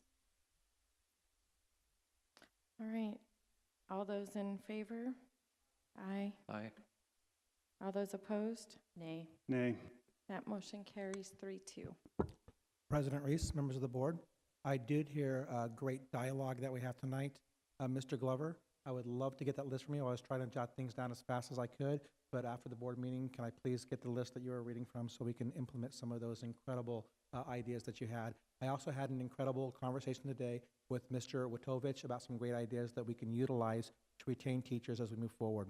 I did hear the consternation in the board's decision for tonight's vote on the recruitment and retention stipends too. So let me tell you, from the superintendent's standpoint, this subject is not dead. We will be talking about it quite often and flushing things out and bringing back to the board a work study on this subject within the next few months.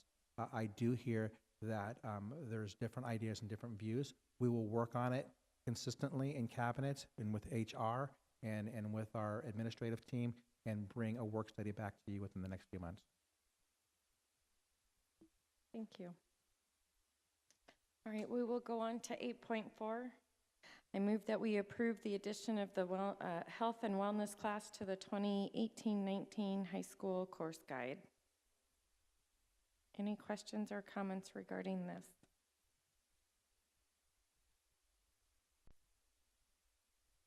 Nope. All right, all those in favor? Aye. Motion carries 5-0. All right, we will go on to 8.5. You move that we approve contracts with ADM Group, DLR Group, and Orcut Winslow in accordance with the request for qualifications number 18-02-23 for architectural services required by the district through February 1st, 2023. Need a second. Second. Thank you. Okay. I know we have a presentation about the RFQ process.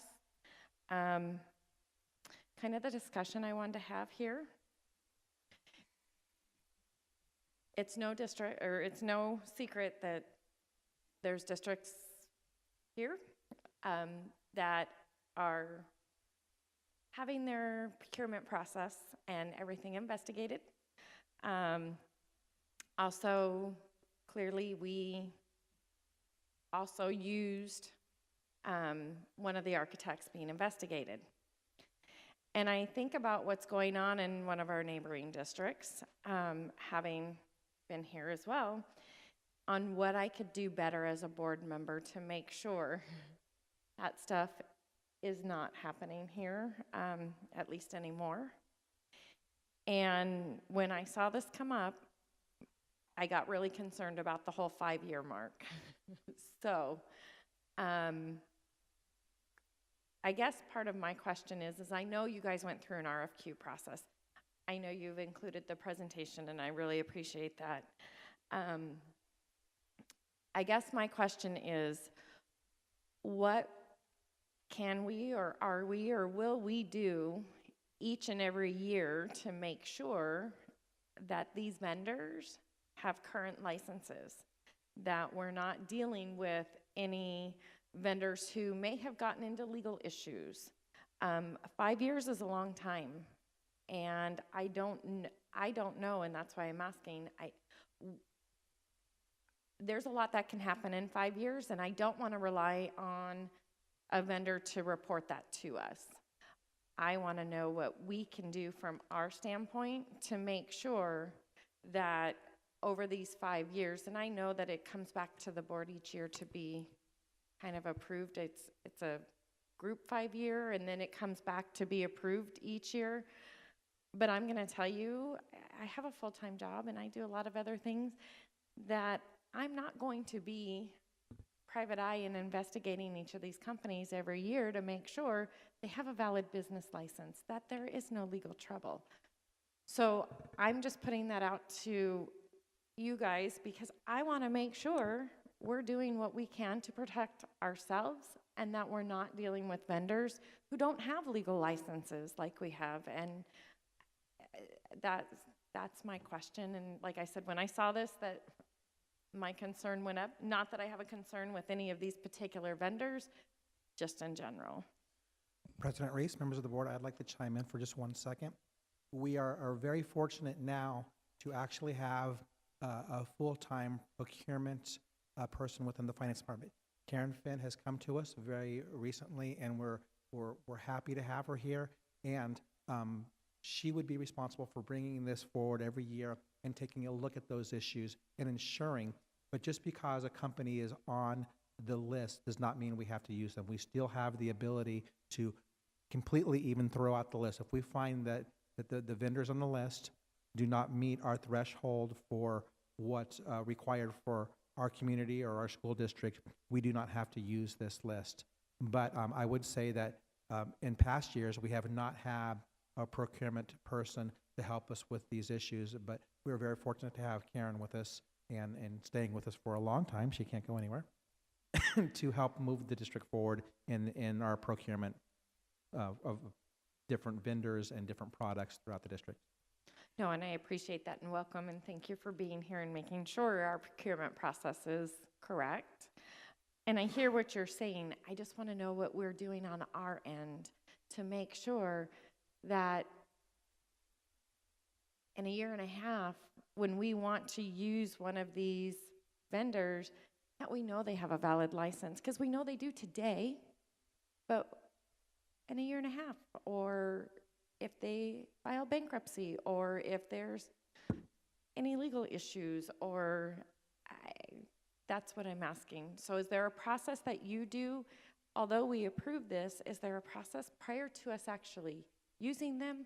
Can there be a process? I'm not asking you to go private eye and like dig. I want to make sure we're covered and we're using legal people, licensed, not criminal background, things like that.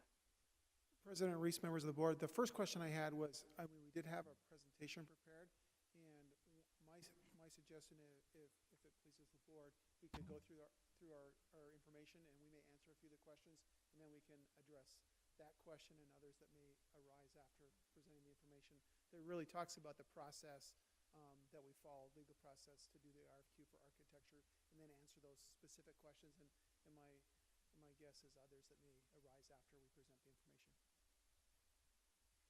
Okay, thank you. And as indicated prior to the vote on the item, we did follow the procurement process, and Ms. Finn and I are going to present the information about the request for RFQ, which which is really request for qualifications as it relates to architectural services for the district.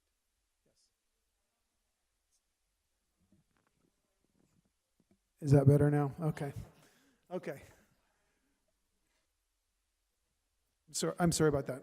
So we're going to review the process of the RFQ, which is request for qualification. And let me introduce Ms. Karen Finn. It was a 5-step process for the RFQ. First, the 5-step process was picking the evaluation team.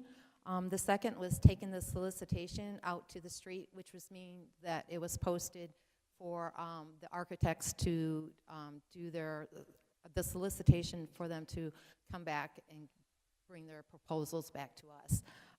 Then there was also a conduct step for evaluation. The first step of it, I'm sorry, I'm a little nervous. I've never done this before, so I just kind of, and then we called back the top qualified vendors for interviews. In the solicitation itself, we had put in there that we would do 5 vendors would be called back for interviews. We had 6 that came, that we got responses for. We called back 5 of them to do the interviews itself. And then after that, I requested them for the price sheets for them, for prices itself.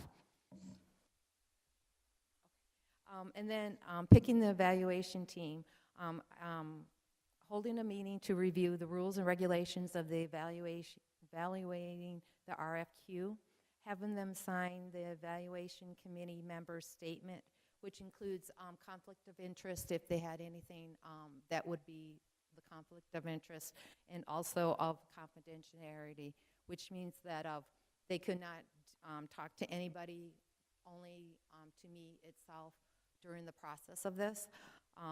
Then I did go over the review the point systems for the first evaluation. For an RFQ, you usually do 2 types of evaluations. The first type is just to go over their proposals, the responses, and evaluate that. Then you take your top 5 that we were saying that we were going to have, and then we brought those back in for interviews itself. And like I said, that they could only communicate through me or with me itself if they had any questions at that time. During the first process of the evaluation, I did have told them that I would evaluate it also. My points would not go into the pool unless there was a tie. If there was a tie, then I would put my points in also. I feel that being a procurement specialist, that evaluating it myself to make sure everybody was pretty level of their points and scores on evaluation itself.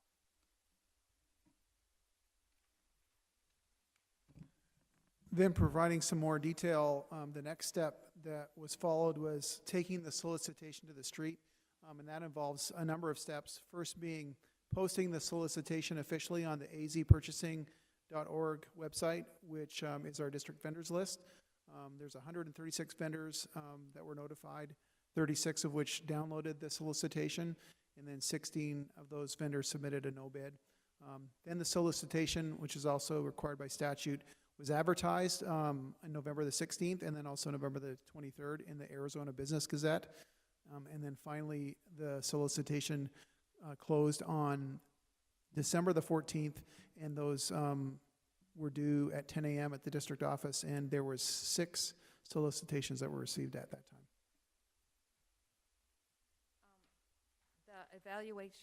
The evaluation committee consisted of Dr. Fowler, Ben Buchholz, Jacob Dahlin, and Steve Poland. And he was the director of McCartney Holdings. There is no rules or regulations in the state right at this point in time of having an outside firm come in to help. That is legal. We can do that just for our satisfaction of making sure that we're having the right process of it itself. Mm-hmm. For the board's reference, Mr. Poulin is somebody you've met before. If you remember when we did the remediation with Waynesfield. He was one of the people from McCarthy, and I'm not an expert in construction, although I've got a lot more experience from my past experiences, but we really felt like having a contractor that we can trust and knows the ins and outs of the construction side, who is the company that works directly with the architects, was an advantage. Obviously, Ben and Jake both have more of that background as well, but we just felt like, providing it was a legal thing to do, which we found it was, that having that expertise as part of our committee really helped inform us as we looked at, selecting those, looking at those qualifications that would best meet the district's needs in the future. And so that's why Mr. Poulin was included, and you've met him recently as well. Firms were evaluated to determine each firm's capacities and qualifications for performing the contract and the method of approach. After the process of scoring, the top 5 vendors were welcomed back for interviews. And then after that, sorry about that, after that, we did call back the top vendors for interviews. As Karen had indicated, there was 5 companies that we interviewed. Those vendors were sent questionnaires prior to the interview, and each had 30 minutes to present, a 15-minute presentation, and then 15 minutes of additional questions that the evaluation team, myself included, were able to ask them. And then each of us individually scored those vendors, and that's how we came up with our final list that is before you tonight. And then the last process of it is requesting cost sheet. After the interviews, the evaluation committee scored the 5 vendors, and the top 3 vendors were asked to submit price cost sheet. And they all, the price submitted by the vendors were very competitive. They were like right together, all 3 of them. They did understand of the process of what we were asking for architect work, and they all go through construction book, so their pricing were all right together itself. Okay, now we're ready to go back at the questions. And after that information, I'm actually going to defer to Ms. Good on Ms. Reese's question as it relates to the 5-year process. My understanding, and it's typical when you put out requests for architectural services, that you award a contract for a 5-year window. That's the maximum, I believe, that the state allows. And so then in terms of the year-to-year process, I'm just not sure of that part of it. It would make sense to me that would be reviewed each year.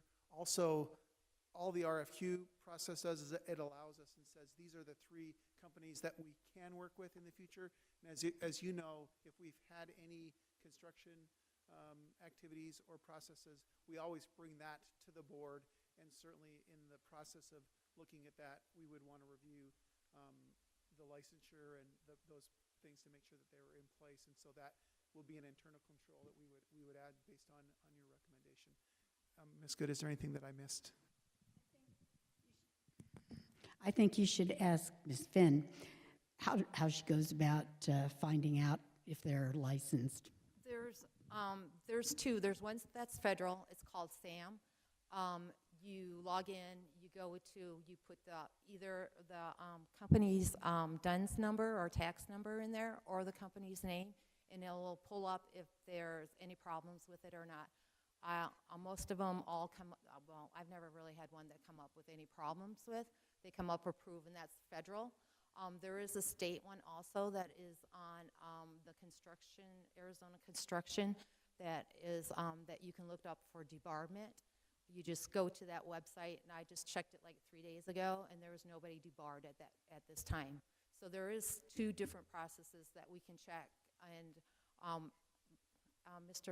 boss, Gary Holland, has asked me to check those anytime when a purchase order comes over anywhere from $25,000 to $100,000.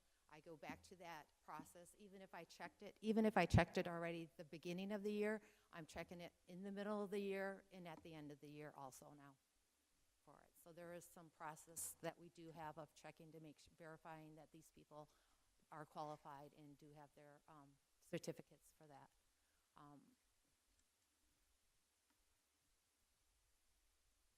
I have a question for Ms. Finn. Did you have to break a tie at all? You said you would only vote if there was a tie. I just am curious if you did have to weigh in on the selection. No, I did not have to break a tie. And their scoring was pretty much close to what I was scoring them as too. And I was kind of the person that was the oddball out. So I felt that that was like good enough or good for that because I was the person that was the odd one out. So those checks that you do, would that tell you about business licenses as well as their license to do whichever work they're trying to do? Yes, there is their website on for Arizona construction. There is there that says that. And they list any of them that lost their licenses or anything like that. Look at Mr. Holland already going, you're checking these. President Reese, just also, if we were to hire one of these directly, we do the references like the previous job that they just finished. I mean, I feel like that's what we've done in the past is you've come to us, Dr. Fowler, and told us they just worked on this, we went and looked at it. So it's pretty recent, yes, when we have a job that you would refer immediately back to the previous job that they just finished, yes? Yes, that's correct. In fact, one of those vendors well because we just recently worked with them. OW, Orcutt Winslow, was the architect that, and we had an RFQ process that we did for the remediation, but we would bring their previous work if they've done that with us. And the other vendor that's on there, DLR, was actually the architect that built Higley High School. And so I wasn't here when that happened, but we as a district had worked with them previously. So those examples, that would be part of that process for sure.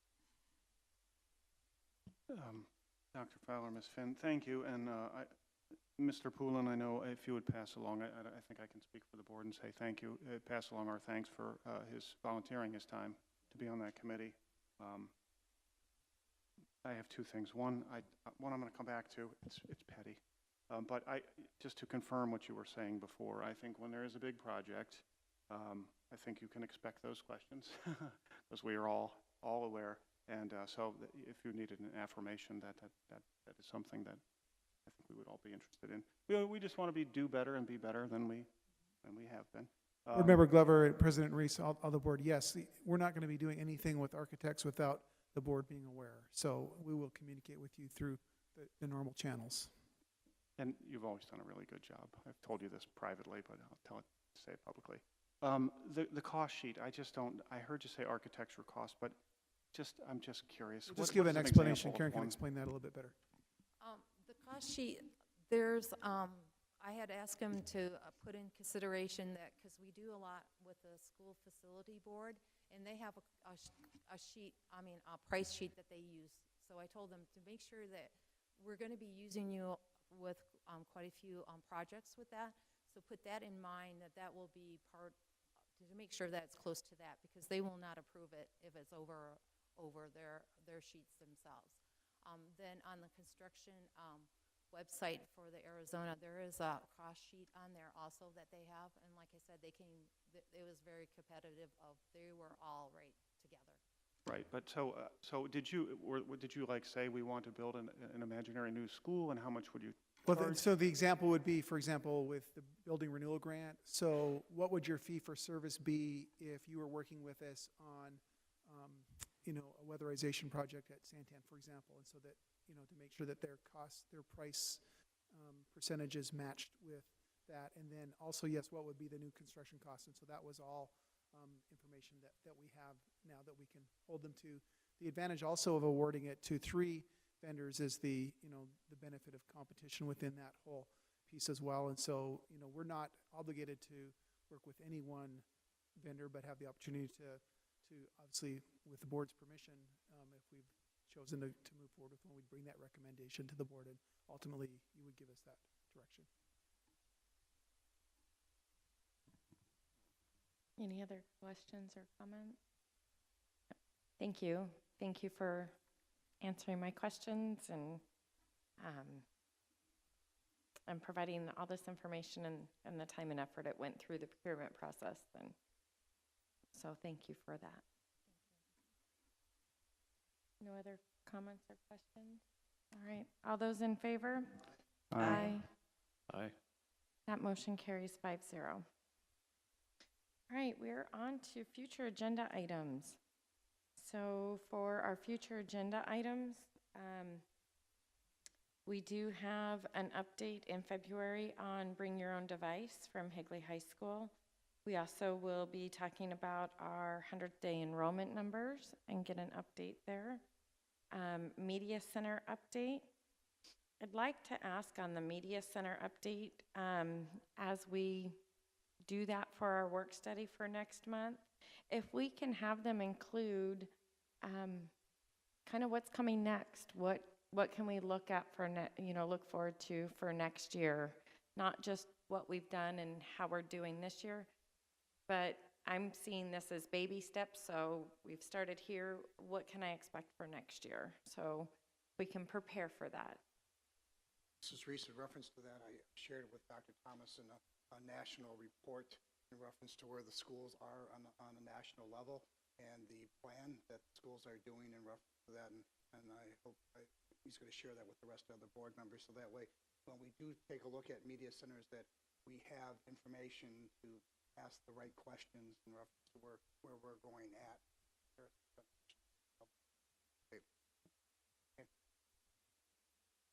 And I believe, Dr. Thomason, you said you were going to share that also with the Media Center staff. And President Reese, members of the board, absolutely, that'll be shared with our Media Center staff, but also some of our IT staff. They had some excellent opportunities in there for growth in the IT world, as well as some of our elementary school robotics teachers in that aspect too. I mean, it had a wealth of knowledge on where districts can go to better prepare students for the future world of coding, of robotics, of how the world is changing. Perfect, thank you. Do we have anything else for future agenda items? Sure. Just one thing. We had a work study section in reference to orchestra. I'd like an update on that, where the plan was. We had a conversation on that, and then they were going to get back with us with that, where we're going to go. So I'd like to see a work study session on an update in reference to the orchestra program. And one other thing, I would just like to publicly applaud Mrs. Richardson and the Fine Arts program. I have been out to a number of community events outside the Higley area in the Fine Arts, and I can't tell you the number of people that have come up to me and said, "You're from Higley. I participated in the Higley Fine Arts program, our festival, and you're just bringing more accolades to us, and it's just thank you so much." I know it's an incredible program. It's a huge program, and it's growing, and very proud of it. So could you refresh us on the date for that program? Is it not to hold? April 14th, okay. Thank you. Yes, thank you. So could we get perhaps an orchestra update in March? President Reese, members of the board, we did just have an exciting email on that today. We are planning on discussing that in cabinet on Monday. And so not this Friday's superintendent's report, but I will put that in the next Friday's superintendent's report. I would prefer that we have a conversation at a work study session versus a report, please. Absolutely. We will plan on a work study session for that, but I would like to update the board ahead of time to let you know what some of the plans are and what we're looking forward to. Also, President Reese, are we going to have anything in reference to the future presentation about marketing and how we're going to do for recruitment of students in the community? Is that going to be on a future work study session? President Reese, members of the board, we do have that scheduled. I had asked Mrs. Reese to prepare that for next month's work study, but we're kind of booked up, and so I have asked her. She will be put in for the next work study that's open, I believe. Michelle, what month was that? April. April. Mr. Witovich, we had a breakfast meeting a couple weeks ago, and so we had GCU here talking about that very thing, and it's very exciting what Mrs. Reese has brought to Higley through that. So I am excited for that. Thank you. I we just got like a little pinch of what's coming, so thank you so much.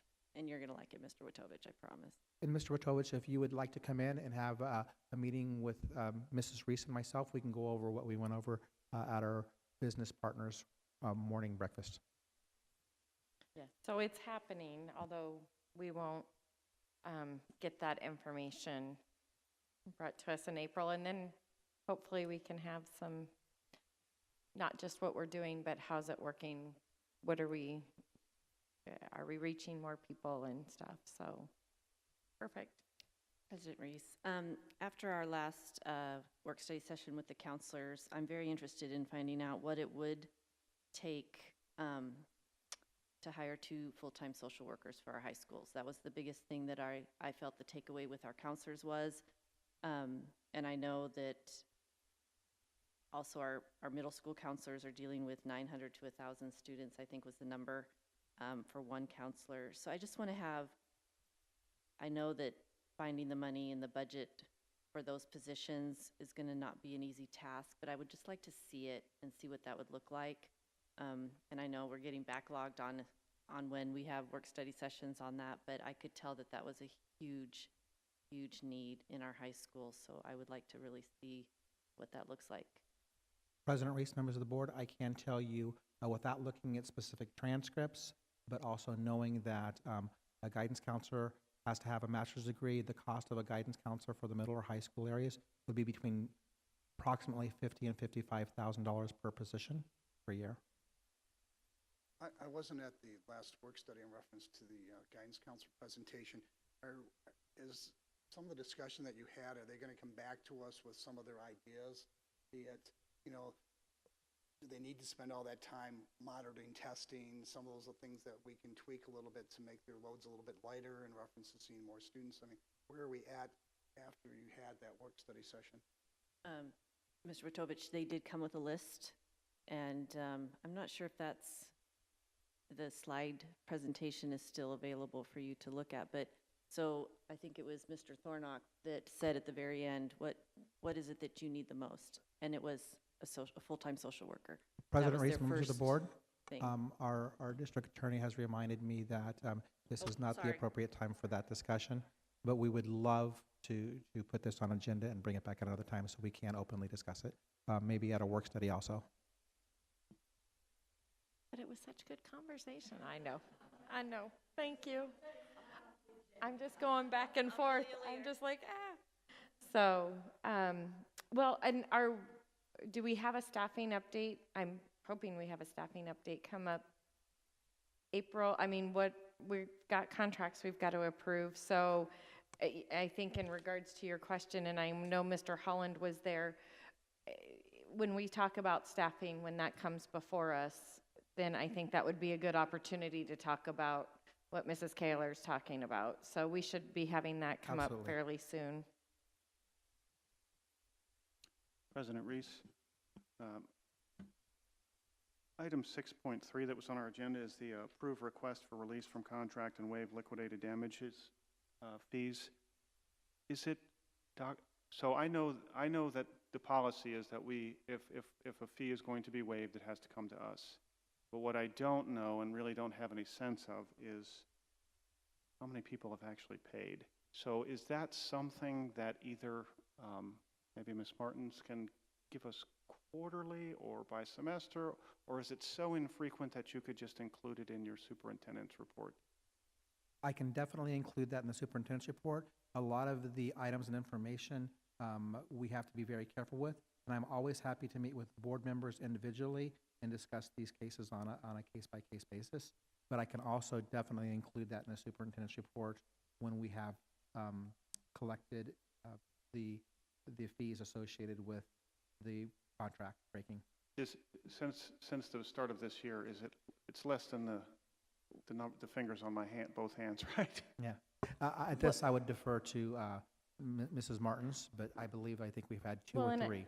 I don't want to interrupt, but maybe that's something that, again, we can talk about because that's when it comes up for contracts, that before we determine if we're going to continue that with our contract, because it's in our contracts on this fee, that we can perhaps say, provide us how well this worked. Did it do what we intended it to? Did it not? That's what I'm saying. That we not have this conversation now, that it comes up when we have contracts. Just asking to be prepared for that discussion when we have contracts. Sure, I might remind us that we're having a discussion about future agenda items, so we need to keep on this topic, please.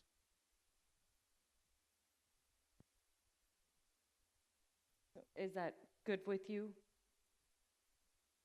Or do you want something in a superintendent's No, report? I'll catch you. I'll catch you later. And I think that's good information. I think that it can come with that because we have to determine if we're going to include that in a contract, so. Right, anything else to add? Motion to adjourn.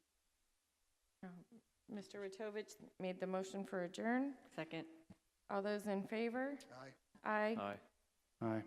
Motion carries 5-0.